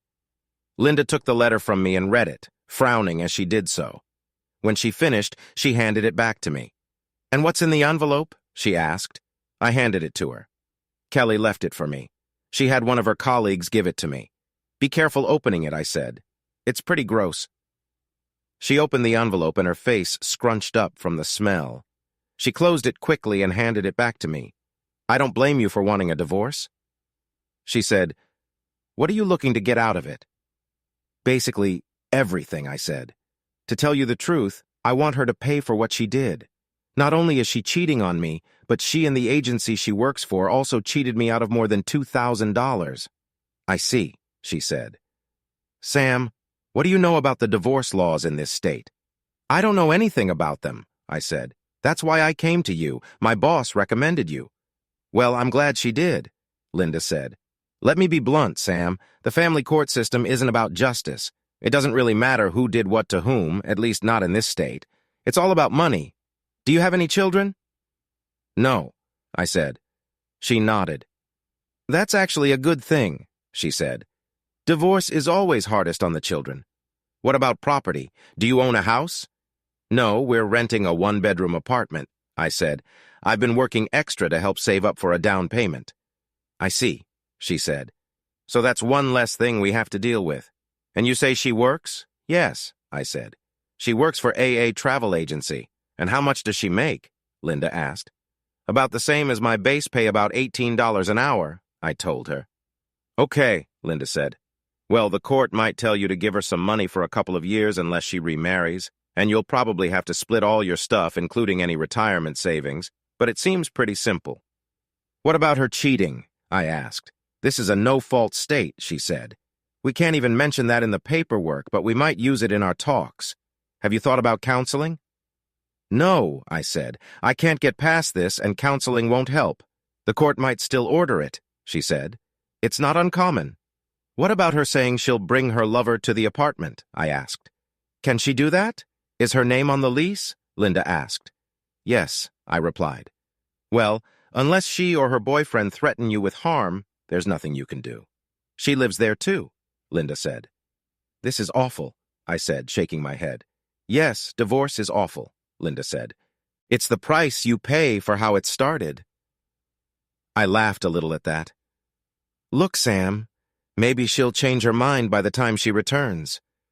She might realize she made a mistake and want to try again.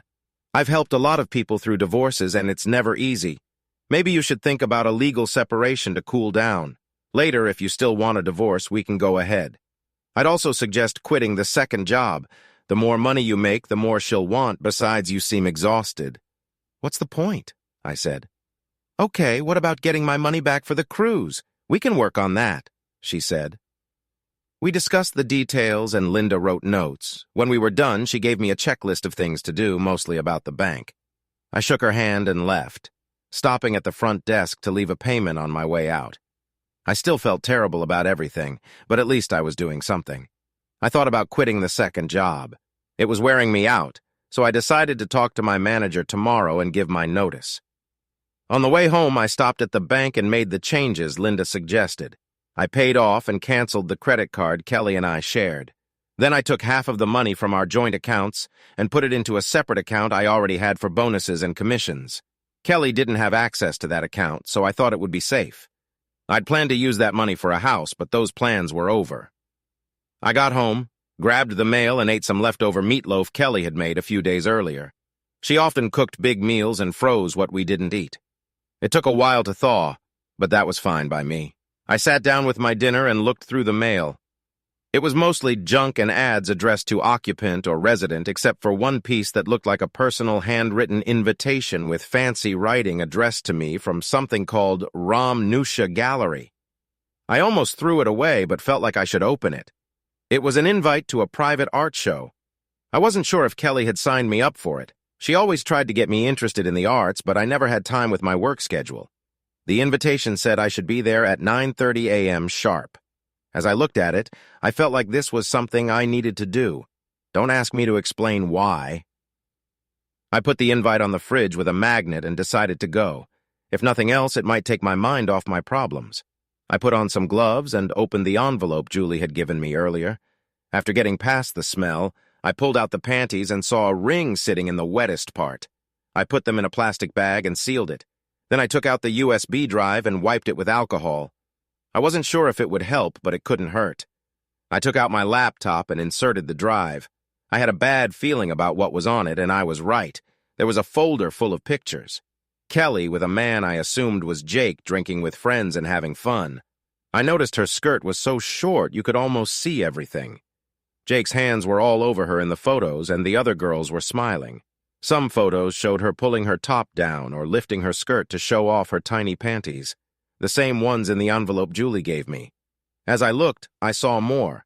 Kelly topless, then naked. Finally, Kelly and Jake together in ways I didn't need to see. More photos showed Jake with her while the other girls, even their supervisor, watched. The next to last photo showed her straddling a toilet bowl naked as two girls held her panties underneath. One of them was Julie. In the middle of the panties were her rings, the ones I had put on her finger nearly 5 years ago. I saw something that made my heart sink. There was a stream of urine soaking the underwear and the gold rings. The last photo showed Kelly wear nothing sitting over the toilet with the wet panties and rings under her. She looked right into the camera and waved with a big smile. The others around her were also smiling and waving. I felt beyond humiliated. Then a new feeling took over. Hatred. At that moment, I hated her with everything I had. I left that folder and opened another one. I found several video files. I didn't really want to watch her with that guy, but I wanted to hear what they were saying. I clicked on the last video to find out why she was peeing on her rings. When the video started, I saw her getting ready over the toilet as the others brought her the panties.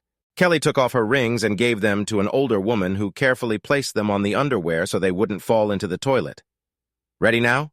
Jake asked. Yeah, Kelly said. I need to pee so bad. She looked into the camera. This is what I really think of you and our marriage, Sam. Enjoy. I've wanted to do this for a while. As I watched, she peed on the rings. The others laughed and clapped as she did it. When she finished, Jake walked up to her.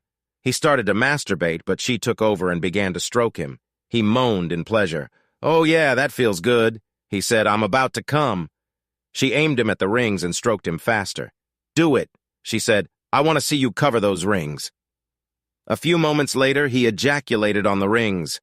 Everyone clapped as it happened. When he was done, she let go of him and kissed him. All right, get the envelope, Kelly said. One of the girls brought in an envelope and they carefully put the wet panties and rings inside. Make sure to include the photos and video, she instructed. If Sam comes by tomorrow, give that to him, okay, Julie? Sure, Kelly, Julie said. I'll be happy to. All right, Kelly said. Give Sam one last wave. Bye, Sam. Hope you have a good weekend, she said while waving. The others waved with her. After that, Jake turned to the camera. Don't worry, Sam, he said. I'll make sure she has a good time while we're gone. Maybe she'll even get pregnant, giving you a baby to take care of. And thanks for paying for everything, he added with a sneer. The video ended, and I felt sick. Normally, I'm not a violent man, but at that moment, I wanted to hurt them all. I put my head in my hands. I was too angry to cry. All I wanted to do was lash out. I couldn't understand why she did this to me. I never cheated on her or hurt her. I worked hard for us to have a good life. If she had told me I worked too much, I would have made changes, but she didn't. I had an idea and went to the company's website. It was part of a big organization with offices across the country. I found email addresses for the CEO and chairman of the board. I wrote an email threatening a lawsuit and attached the video, then sent it. I saw our pictures around the room on tables and walls. I lost it and tore them all down, ripping her face out of each one. I was looking for something else to destroy when the doorbell rang. Who could that be, I wondered. I looked through the peephole and saw Julie with another woman from Kelly's office. I couldn't remember her name. I opened the door. What do you want? I snapped. They jumped back, shocked by my anger. Can we talk, Sam? Please, Julie begged. Why haven't you done enough? What makes you think I want to hear anything you have to say? Can we at least come inside? She asked.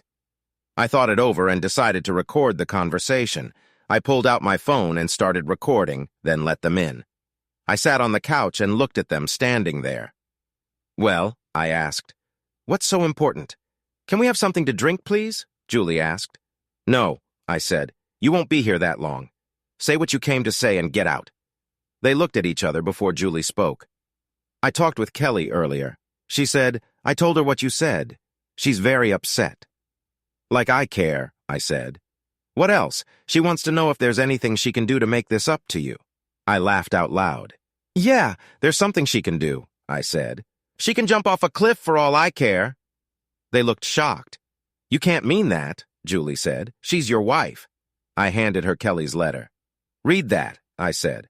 I watched her eyes widen as she read it. I'm sorry, Sam, she finally said, handing the letter back. Yeah, you are, I said. You all are. You knew what Kelly was doing and you cheered her on. I saw the video. You all thought that was pretty funny, huh? They all looked a bit embarrassed.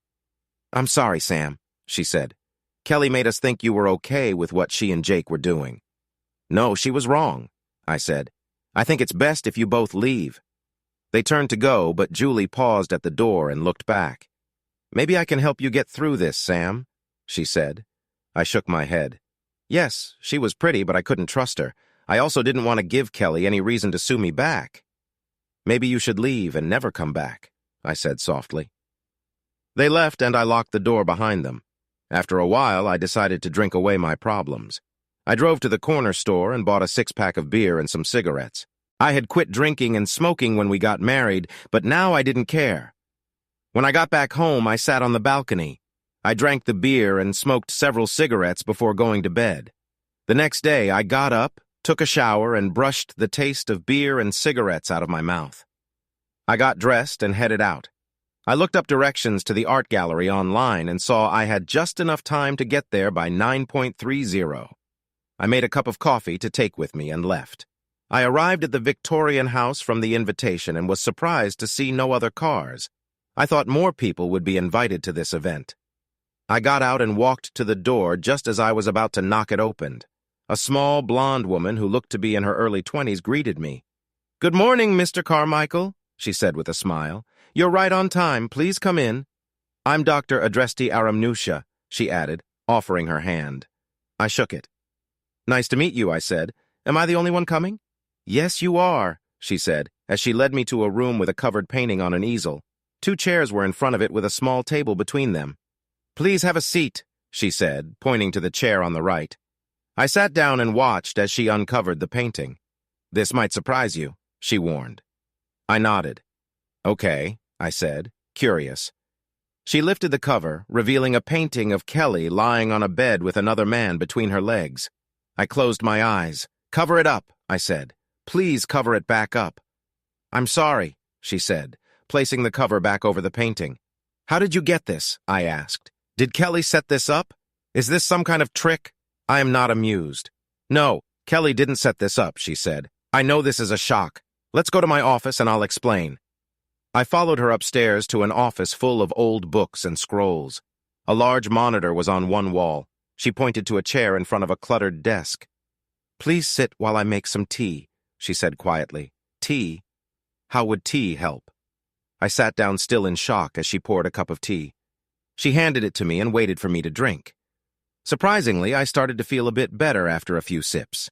She smiled and sat at her desk. "Can you explain what's going on?" I asked. She nodded. "Of course, Sam," she said. "It's okay if I call you Sam, right?" "Yes," I said. "All right, I help people like you get justice. I've been watching your wife for a while and decided to step in after she wrote that letter to you." She said, "You didn't know any of this was happening, did you?" "No, I didn't," I said. "How did you know about the letter? Were you spying on us? Are you a private investigator?" "I'm not a private investigator," she said. "I monitor marriages. It's my job and has been for many years. Let me show you something. Please watch the monitor." I looked at the screen and it showed a video of my apartment. I saw Kelly writing the letter at the kitchen table. Below the video, there was a box with words scrolling through it. Her thoughts as she wrote. She paused to write another paragraph.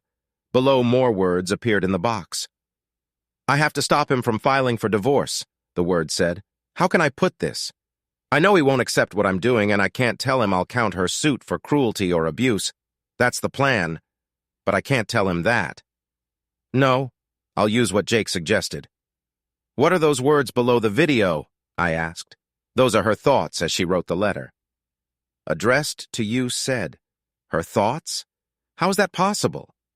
"It just is," she said. "It's our special method. The bottom line is if you file for divorce, she'll counter claiming you abused her." "But that's a lie," I said. "I've never done that." "I know," she said, "but the court here will likely believe her over you, and she knows it." "My lawyer didn't mention this," I said. "I know," she said. "The lawyers in the system are the only true winners in divorce cases. If you want justice or fairness, you won't find it there." Kelly also told Jake that's what she planned to do. Watch. Asterisk. Asterisk. As I watched the screen, the scene changed. I saw Kelly and Jake sitting close together on a plane. "So did you leave that letter for your husband?" Jake asked. Kelly. "Yeah, I did," she replied. "He's going to be so mad when he reads it," Jake told her.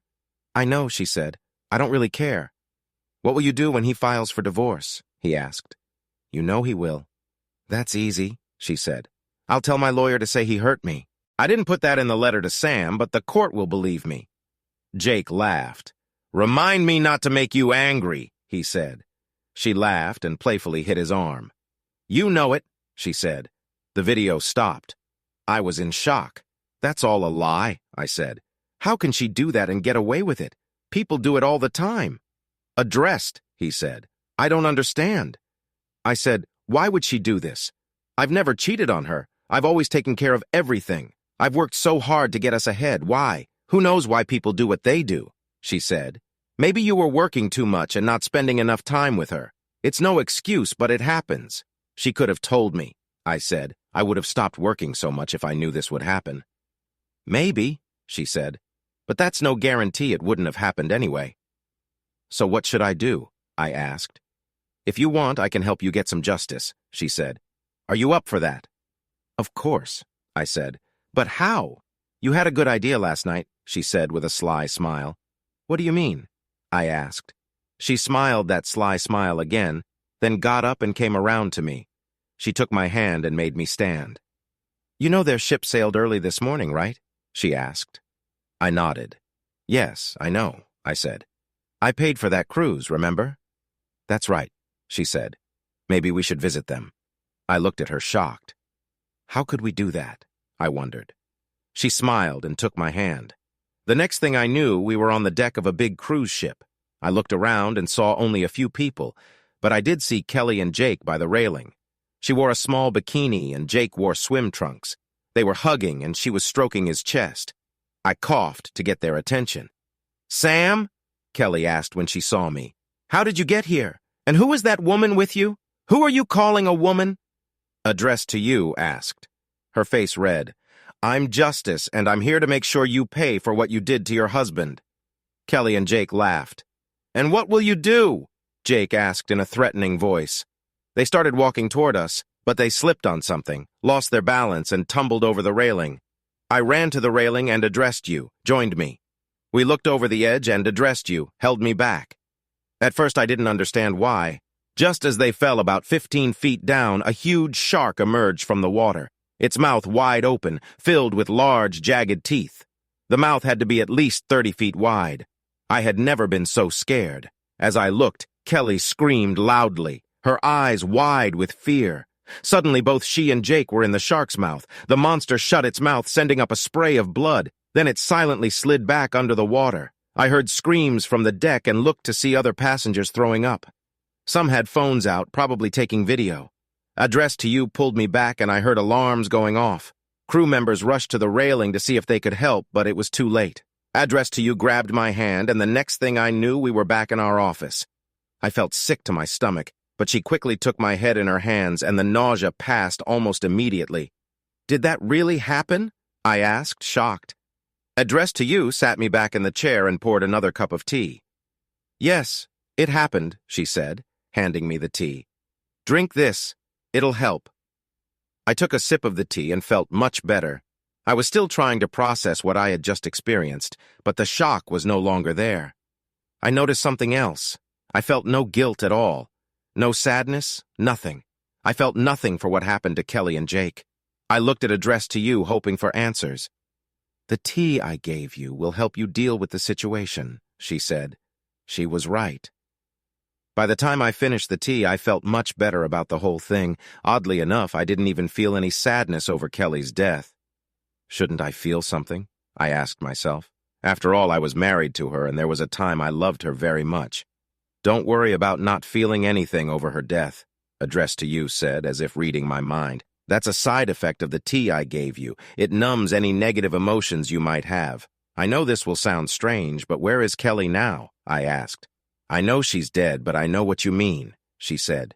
You were raised in a religious home and were taught to believe that people either go to heaven or hell when they die. Come, let me show you. I followed her back to the room where she first showed the portrait. She took the cover off the painting, and I saw it had changed. A lot. The portrait now showed her face frozen in fear, her eyes wide, her mouth open in an eternal scream. Behind her face was the shark's mouth with rows of sharp teeth waiting. Addressed you appointed to the painting. This is where she is now, she said. Forever stuck in her last moment. She'll spend eternity here, always regretting what she did to you. I guess you could say she's in a hell of her own making. As I watched, she took the painting off the easel and hung it on a blank spot on the wall. I looked around and saw many portraits like this one. Men and women all caught in their final moments, forever regretting their choices. And all these people, I began, were cheaters, she said, finishing my sentence. Each and every one, they'll all spend eternity regretting it. For me, this is justice. It's who I am and what I do, and believe me, these walls aren't even half full. How long have you been doing this? I asked. Longer than you can imagine, Sam, she said sadly. She took my head in her hands and looked at me closely. For a moment, I thought I saw a tear in her eye.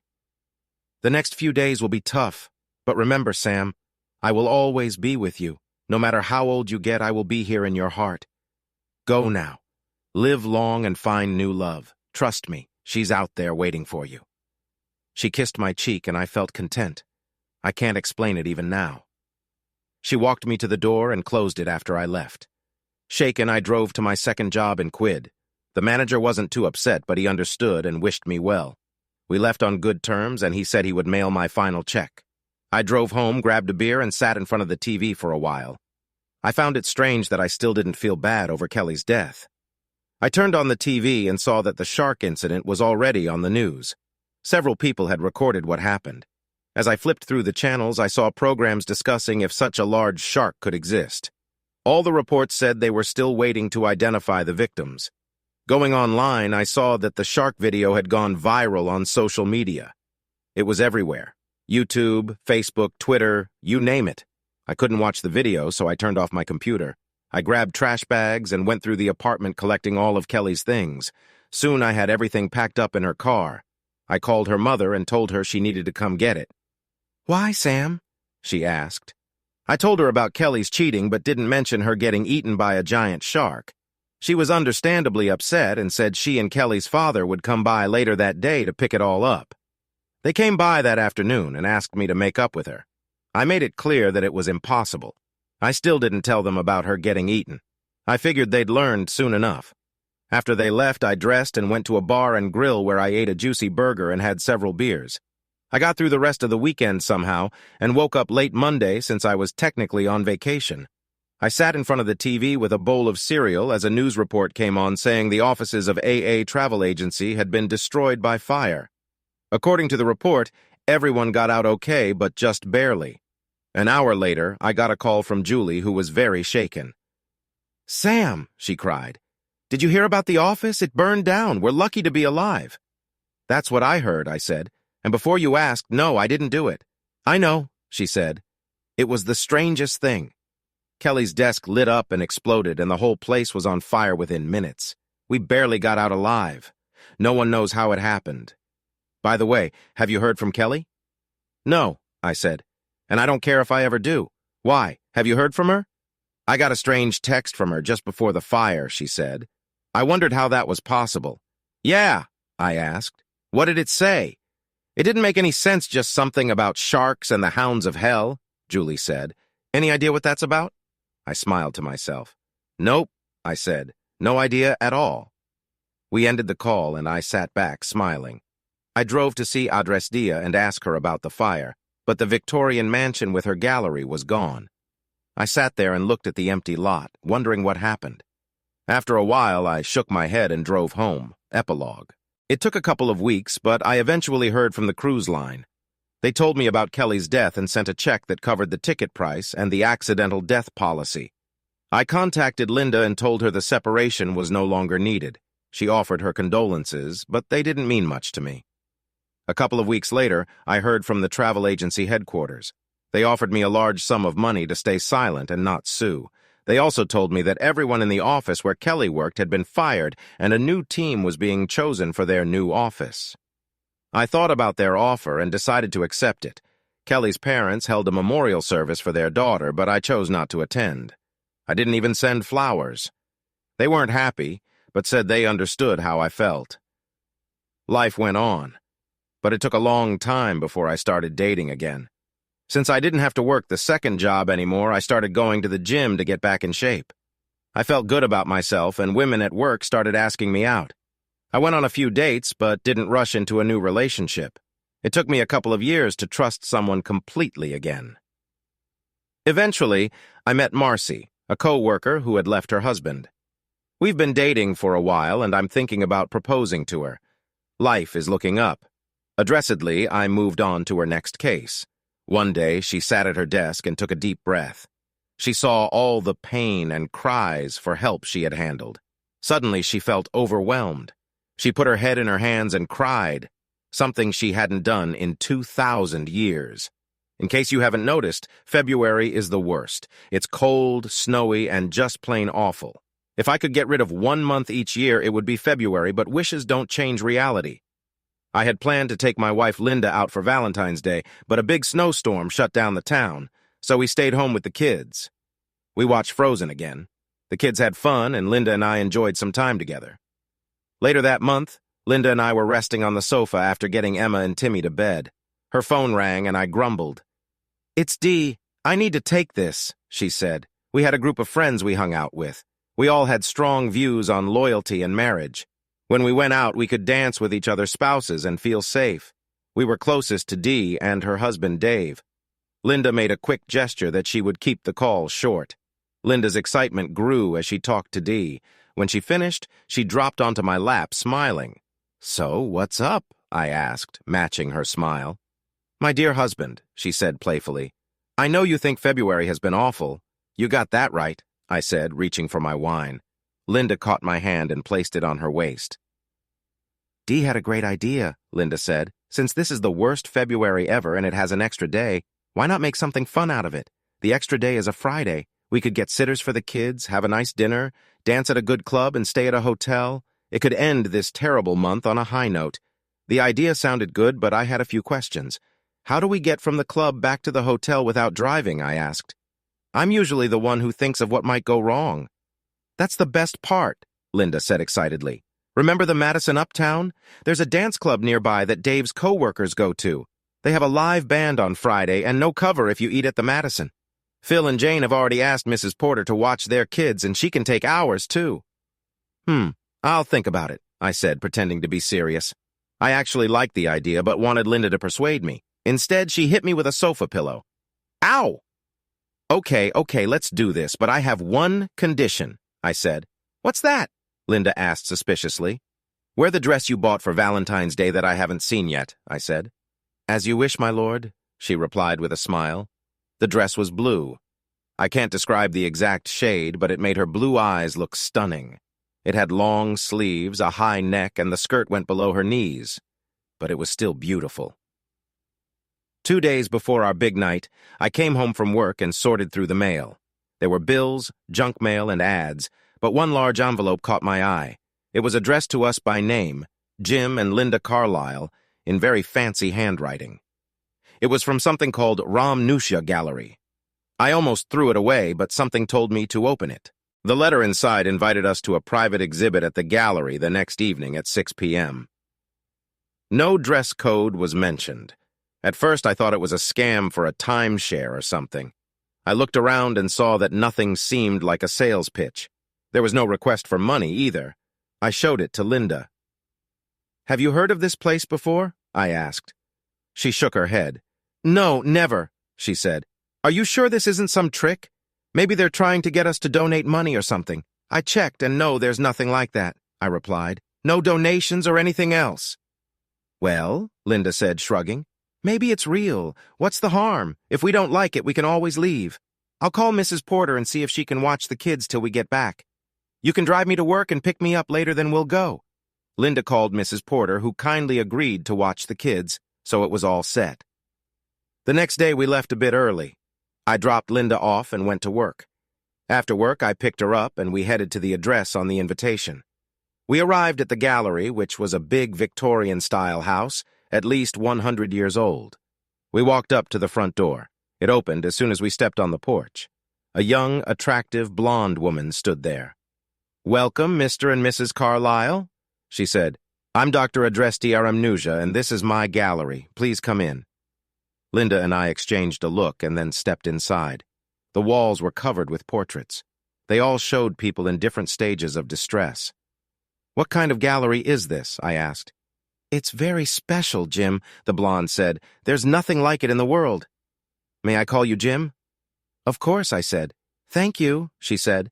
"Please call me Adrestia or Dr. A. Most people find that easier." "So you're really a doctor?" Linda asked.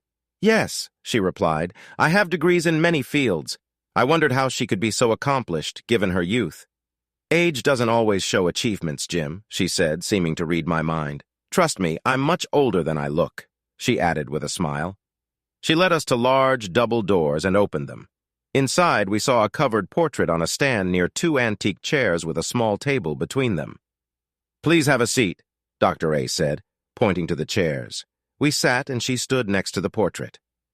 What you are about to see may surprise and perhaps shock you, she said. But don't worry, I will explain. With that, she uncovered the portrait. To say we were shocked would be too mild. The portrait showed Linda in a blue dress, the one she had never worn, holding hands with another man. I knew him right away. Marc Lavalier, the star tight end for the Sharks, our local football team. The look she gave him was full of admiration. The same look she usually gave me. It was a look that said he was the most important person in her world.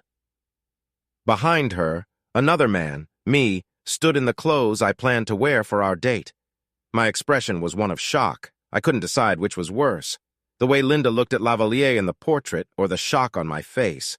Linda and I exchanged a look and my face burned with embarrassment. Please don't be embarrassed, Dr. A said. I know you have many questions. I'm ready to answer them, but you might not like what I have to say. How did you get this portrait? I asked. My wife has never worn that dress and she's never been with that man.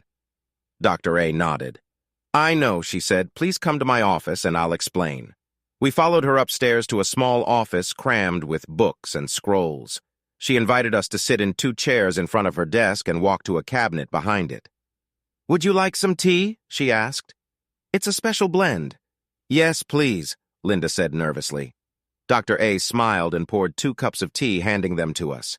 We sipped it and found it refreshing. Smiling, addressed you, sat down. Please open your minds and let me explain before you ask questions, she said. What you saw as a glimpse of your near future may be 24 to 30 hours ahead. It will be an important moment in your relationship. It will happen no matter what. How you deal with it is what matters. Wait, I said. Are you saying that what we saw in that portrait is going to happen tomorrow? Yes, she replied. What if we decide not to go out tomorrow night as planned? I asked. Then you will just be delaying the inevitable, Dr. A said. It will happen. Why are you showing us this? Linda asked. Who exactly are you? Dr. A smiled. I have been called many names over time. She said Nemesis and Tyre are just a couple. Others might call me less polite names, especially those who have faced my kind of justice. Let me explain. Normally, I don't get involved unless I'm asked. By then, the bad thing has happened, and my job is to deliver justice. My husband suggested I take a different approach this time, a more active one. Is that your husband? Linda asked, pointing to a small photo on her desk. In the picture, Dr. A was with a smiling man wearing a hat. Dr. A smiled and picked up the photo. Yes, that's him, she said. His name is Max. He's more than my husband. He's my close friend and someone I trust. He's the one who suggested I be more active in this matter. She set the photo back on the desk and looked at the couple sitting across from her. You see, we've been watching Mr. Lavalier for quite some time, Dr. A explained. I don't know if you know this, but he's known for going after married women. Linda looked at me shocked. Addressed you continued. About a month ago, he targeted another young woman, a nurse married to a self-employed man, she said. He wanted to get close to her, but they managed to keep him away. The husband showed him what might happen if he didn't stop. Lavalier wisely backed off, and we thought he had learned, but we kept watching him. You've been watching him? I asked. Addressed you nodded. Yes, she said. Let me show you something. She turned to her computer and started a big screen on the wall. Watch the screen. As we watched, we saw Lavalier talking with a couple of his friends. So, Mark, you going out with us tomorrow night? One of the men asked. Hell yeah, Lavalier said. It's been a long time since I've had a good time. What? That girl you were with the other day wasn't good enough? The other friend asked, making them all laugh. She was all right, I guess, Lavalier said. But there's nothing like finding a married woman, especially when she's out with her husband. Weren't you in trouble the last time you tried that? The first friend asked. Lavalier shrugged. Yeah, a little, he said. But what are the chances the next husband will be some kind of fighter? Give me a break. Most of these guys are weak. None of them will come after me. If they do, I'll just fight them and take their wife anyway. They all laughed at that. A real gentleman, I thought sarcastically. Linda and I looked at each other shocked. This wasn't the Marc Lavalier we had heard about in the news. According to the reports, he was a respected man involved in many activities and charities. Most people saw him as a hero. What we heard was very different. Not exactly the Marc Lavalier you've heard about, right? Dr. A asked. No, not at all, Linda said. So when did this happen? I asked. This is happening now, addressed Dia said. You're having him watched, I asked. Dr. A chuckled. Not exactly, she said. I'll just say it's part of my job. So what happens next after what you showed us? I asked. Well, that's where things get a bit tricky, addressed Dia said. I can show you the past and what's happening now. The future is different. Yes, I can see a few hours ahead, but there are many possible endings. It's really up to you. I can show you some possible futures. Are you interested? Yes, Linda and I said at the same time. All right, follow me, addressed Dia said, standing up. We got up and followed her out the door and up some stairs. When we reached the 3rd floor, we saw a hallway with 4 small rooms on each side. This is a new part of the gallery, Dr. A said. I call it the Hall of Possibilities. Each room shows a possible future depending on your choices. Remember, these are just possibilities. Nothing is set in stone. All you have to do is step into the room and you will see the scenario play out. You won't be able to interact with anyone and no one will interact with you. You might feel a bit dizzy, so keep one hand on the side rail. When you have seen enough, step back. Any questions? No, I said. Very well, she said. I'll watch your progress and come get you when you're done. She went into another room and closed the door. Linda and I looked at each other, shrugged as if to say, "What the heck?" and walked to the room marked 1. You ready for this? I asked. No, but we have to do it, she said. Remember, it's not real. I know, but I'm still nervous, I said. Me too, she said. Here we go. We held hands, grabbed the side rail, and stepped into the first room. The glass in front of us and on each side shimmered before showing us the inside of a club. It was like watching a movie with virtual reality glasses. I felt like we were really there. I saw people walking around, drinking and talking as if we were there. I looked to my side and saw Linda doing the same as me. I looked back at the scene in front of us and saw 9 people at a table. Linda in her blue dress and the other 4 couples, including Dee and her husband Dave. Apparently, I was either getting something from the bar or in the men's room. I saw Dave ask Linda in the movie to dance and heard what she said. I'd love to, Dave, but I want tonight to be special for Jim and me. I'm only dancing with him tonight, she said. Was I proud? Happy? Absolutely. I handed out the wings and whispered to Linda. So is it time to leave yet? I asked. Right after you brought more wings, what are you thinking? We need our energy for my plans, she said, raising an eyebrow. She held my hand under the table. A few moments later, the band took a break. In the quieter room, we heard loud laughter from another table, and we turned to look. Hey, isn't that Marc Lavalier? Phil asked, leaning around me. It is. Dee squealed with excitement. Marc Lavalier was a famous football player for the Sharks, our city's pro team. Unlike others on the team, he lived here all year. He was known for being a really nice guy and did a lot for the community. Mark became the main topic at our table as the guys talked about his football skills and the women praised his good deeds. It doesn't hurt that he's handsome either, Dee added. Linda and I knew who he was, but we were more interested in each other. We held hands under the table, ignoring the conversation. Hey, you two get a room, Dee said. Linda and I looked at each other. We hadn't even been kissing. Feeding her wings didn't count. Besides, we'd already booked a room. We were saved for more teasing when the band started again. Shall we dance here or upstairs? I whispered to Linda before she could reply. Jane interrupted. Look, he's coming this way, she exclaimed. Sure enough, Lavalier was heading for our table. The women at our table got very excited, trying to look their best. Linda looked down and squeezed my hand tighter. Hi, I'm Mark.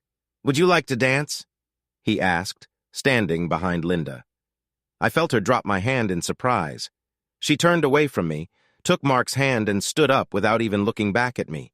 Her hand looked tiny in his big one. Her face lit up with joy, and it was like I didn't exist to her anymore. Hey, man, now my feelings are hurt. I thought she was just dancing with you tonight. Dave teased me. Yeah, that's what I thought too, I muttered. Relax, Jim. It's just a dance. Jane tried to calm me. I tried to believe her, but I had a bad feeling.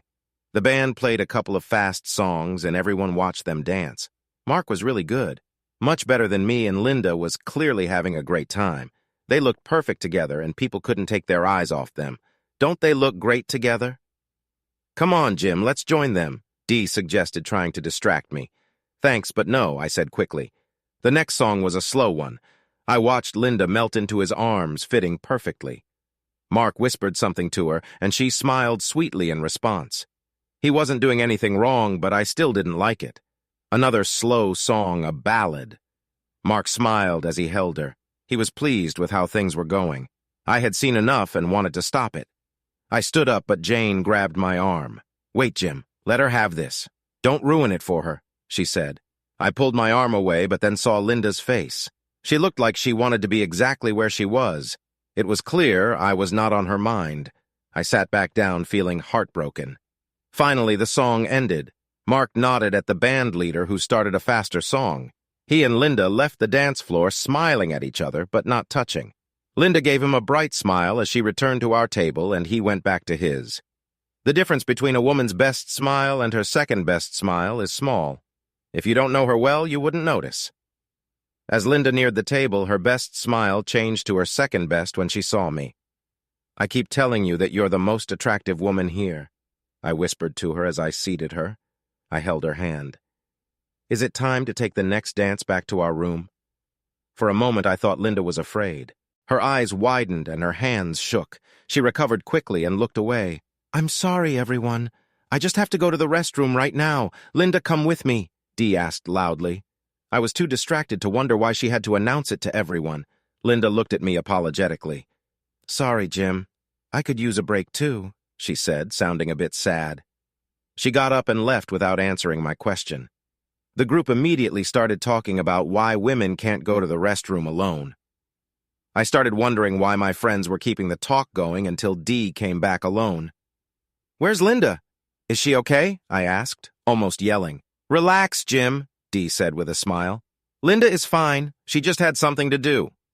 You don't need to worry about her. She's a grown woman." What did that mean? I wondered.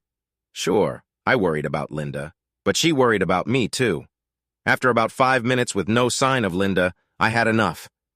I went to the bar using an empty plate as an excuse and spoke to one of the bartenders. "Excuse me, but my wife went to the restroom 15 minutes ago and hasn't come back. I said she never takes this long.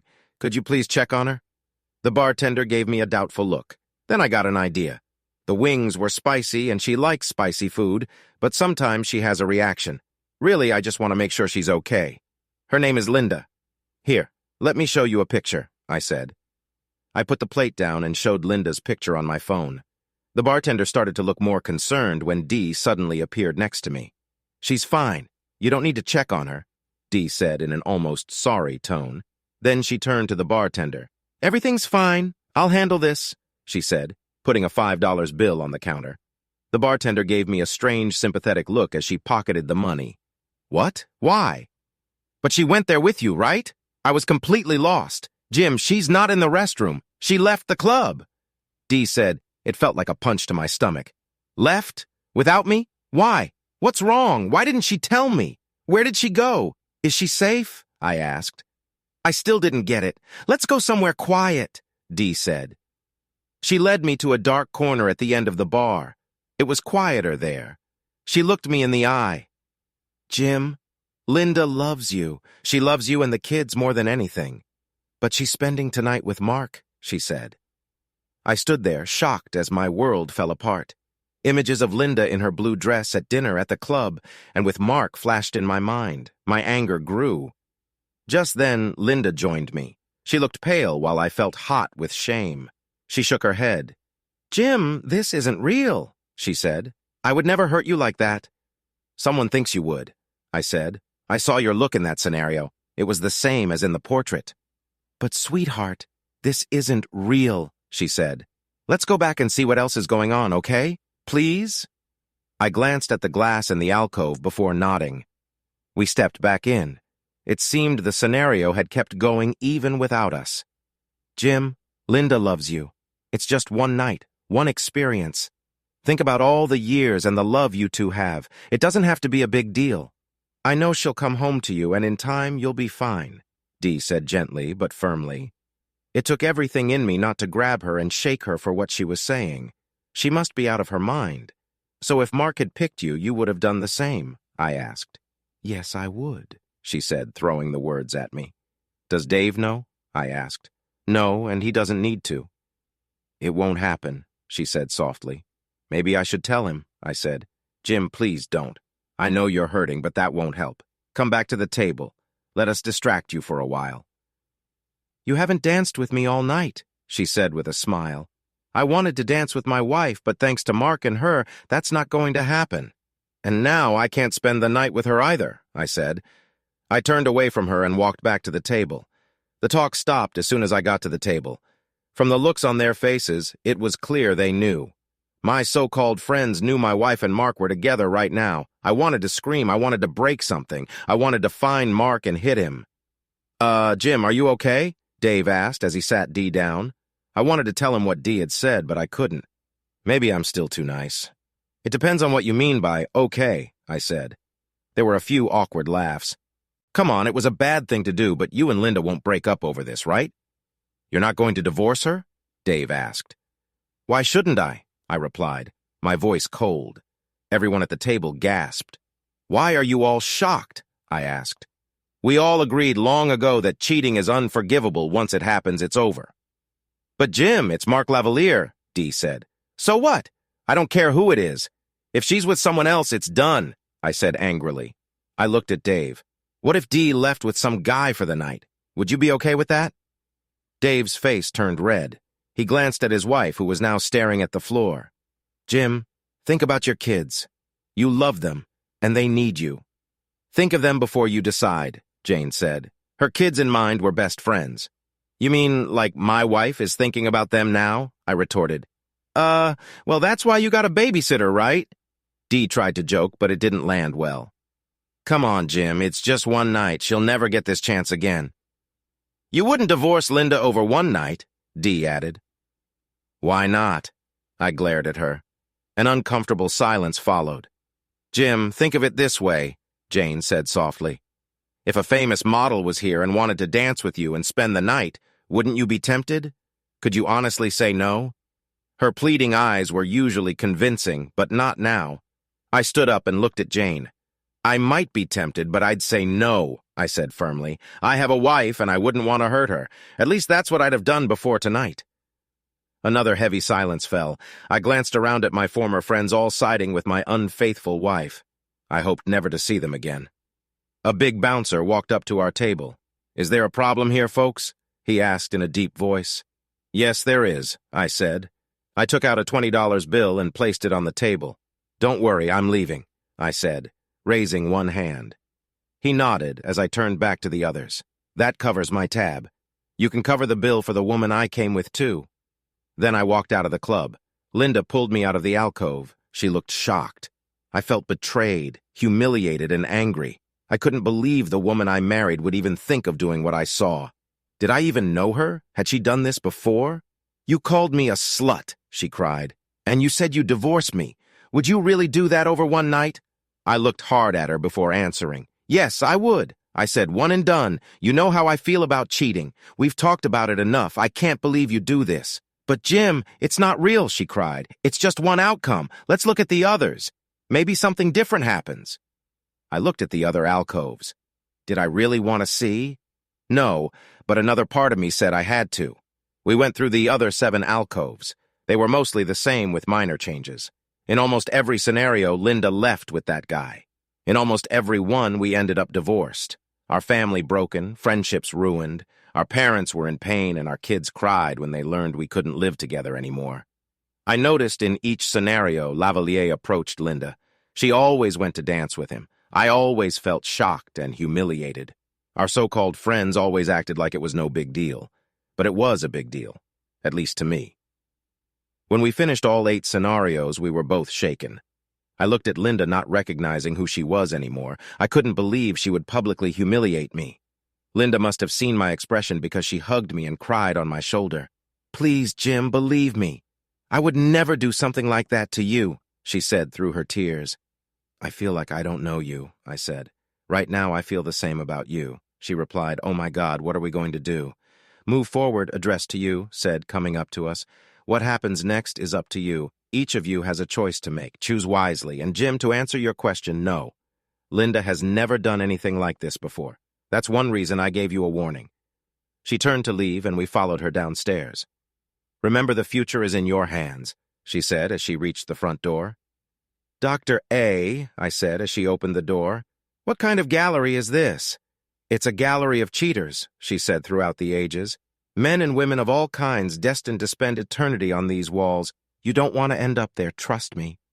Do we still have a chance? Linda asked, still trembling. Yes, you do, Dr. A said. Your future is in your hands. For your sake and your kids, make it a good one. We will, I promise, she said. I hope so, Dr. A said with a thin smile. Have a good evening and come back after tomorrow night if you need. Thank you, I said, guiding Linda out. Dr. A closed the heavy door as we left. We got into the car and drove home in silence, each thinking about what we just saw. We picked up our kids and went home. It was late by then, so we put the kids to bed and tried to eat some leftover pizza. Neither of us was hungry. We were too tired and upset, so we went to bed and held each other. We just wanted to feel close. What we saw at the gallery really shook us. The next day, I just went through the motions. I got through the day, but my coworkers noticed I was distracted. What could I tell them that I saw something terrible about our future? I went home, and we got ready for the evening, both scared about what might happen. The kids knew something was wrong, but we told them we were fine. We dropped them off and went to the hotel. After leaving our bags, we walked to the club, both scared about what was to come.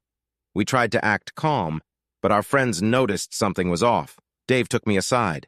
Are you two okay? He asked. You both look really nervous. What's going on? You wouldn't believe me if I told you, I said.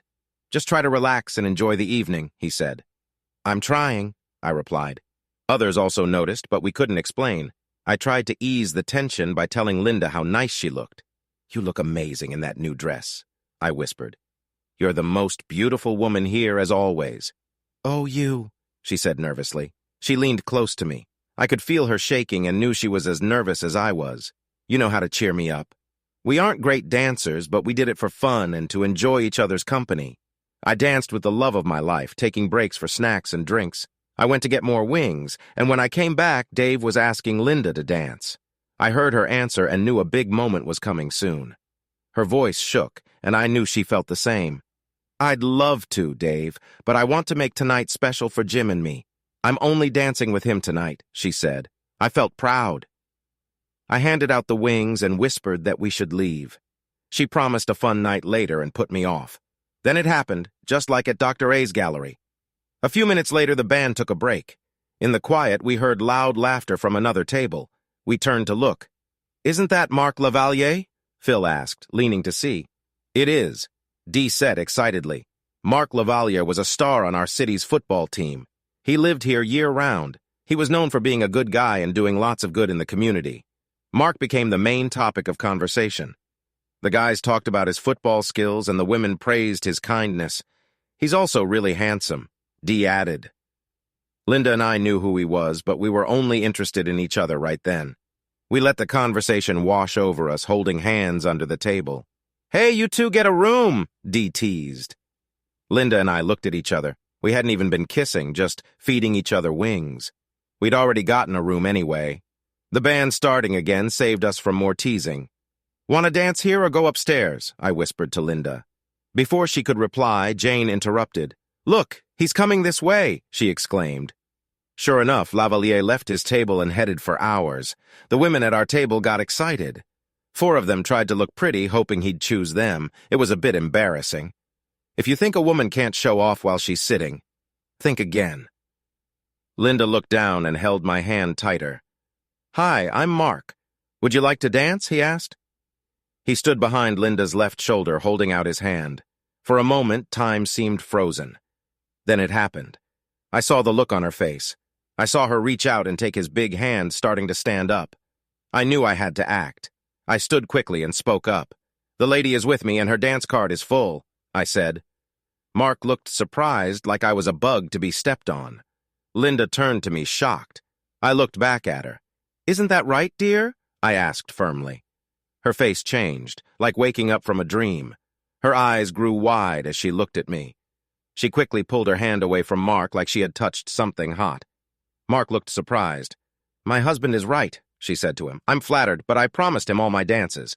I saw the doubt in his eyes as he thought about his choices. I knew he could beat me easily if it came to a fight, but I wasn't going to let him ruin our marriage. I was ready to protect my wife from him no matter what. Mark shook his head after a moment. "All right," he said. He then asked the other girls at the table if they wanted to dance. I saw an opening and took it. "They are taken to," I said firmly. "Isn't that right, guys?"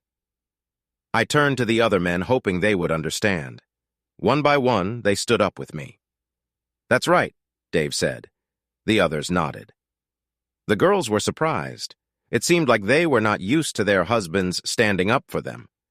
Dee looked like she wanted to say something to Dave, but he gave her a look that made her stay quiet. Mark looked shocked. After a few moments, he gave up. He nodded, understanding it would not look good for him to push this any further. "All right," he said, holding up his hands. "I get it. No problem. Have a good night. We will." "Thank you," I said. To my surprise, he walked away.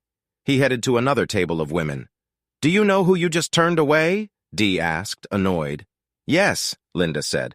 "A troublemaker. Trust me. Jim did us all a big favor." "How do you know that?" Dee asked. "You just met him." "Trust us, Dee," I said. "He's not someone you want around." I looked at my wife and saw love in her eyes. There was also pride. She closed her eyes and gave me a deep kiss. "Want to dance, my love?" I asked. She smiled and whispered in my ear. "I'd rather be in bed with you," she whispered. I liked that idea. She grabbed my hand and told our friends, "We're heading to our room." She pulled me towards the restrooms. I waited outside while she went in. Dave came up to me. "What just happened?" he asked. "You wouldn't believe me," I said. "Does it have to do with Lavalier?" he asked. "Yeah," I said. "Let's just say he's not who people think he is." "Okay," he said. "Everything good with you and Linda?" "I think things will be better than ever," I said. "Go have fun. I'll talk to you later." "All right, Jim," he said and went back to the table. The restroom door opened. Linda came out and handed me something. It was her panties. She had a mischievous smile. "I'm not wearing anything under this dress," she said. "Happy?" I took her arm and we left, waving to our friends. We shared a kiss in the elevator to our room. We got to our room and she was undressed before the door closed. Later we lay in bed, happy and close. Linda touched my face as she looked at me. "You're the bravest man I know, Jim Carlyle," she said. "You stood up to Mark even though he could have hurt you." "I think you're worth fighting for," I told her. "You would really have fought him over me?" she asked. "I was ready to," I said. "My hero," she said with a smile. "I love you so much, Jim Carlyle. Only you." "I love you too, Linda," I said. "You are my everything." We kissed again and made love one more time. We fell asleep holding each other tight. I knew everything would be okay. The next day, we left the hotel and stopped at Dr. A's gallery. Addressed you opened the door before we could knock. "Come in," she said with a smile. "Did you have a good night?" "We did, thank you," I said. "Good," Dr. A said. "Follow me, I have something to show you." She led us to a room with a large painting. We saw a tall man wearing a fedora and a trench coat.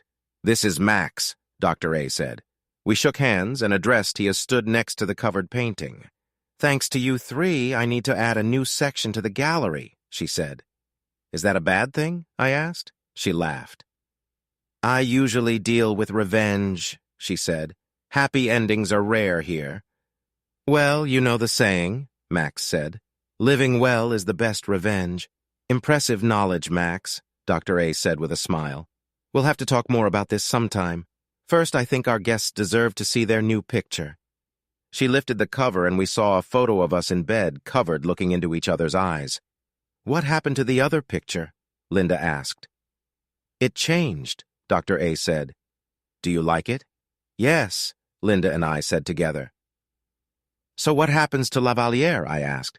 "Don't worry about him," Address Dia said. "He'll get what's coming soon." She smiled and turned to Max.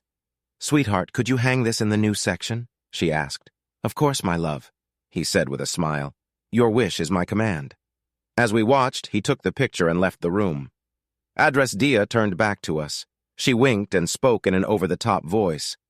"The trick is to make them think they're in control," she told Linda, who smiled.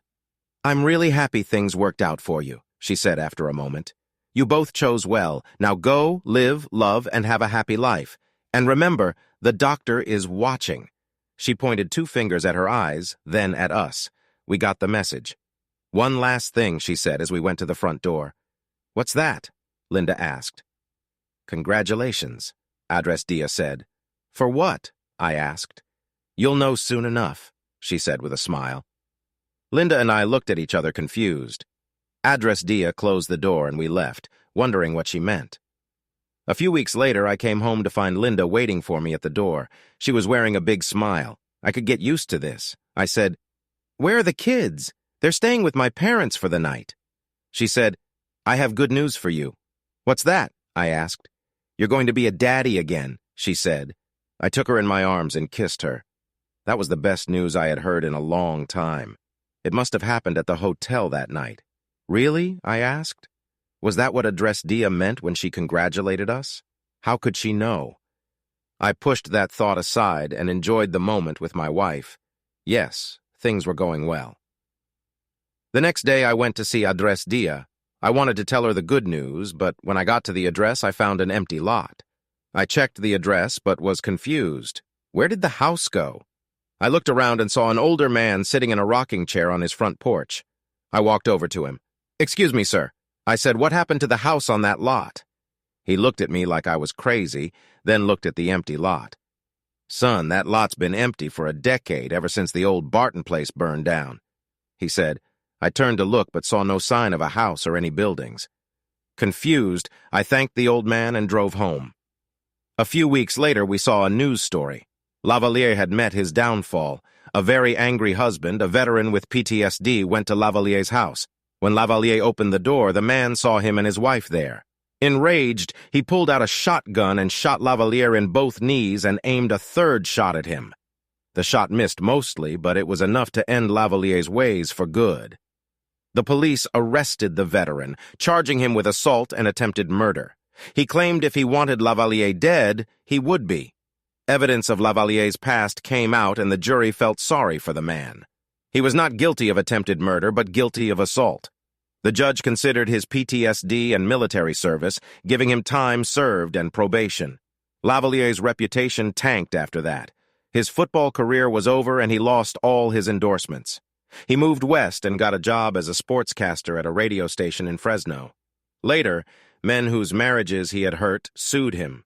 We stopped worrying about Lavalier and forgot about him. Life went on in our home. Linda and I were closer and more in love than ever.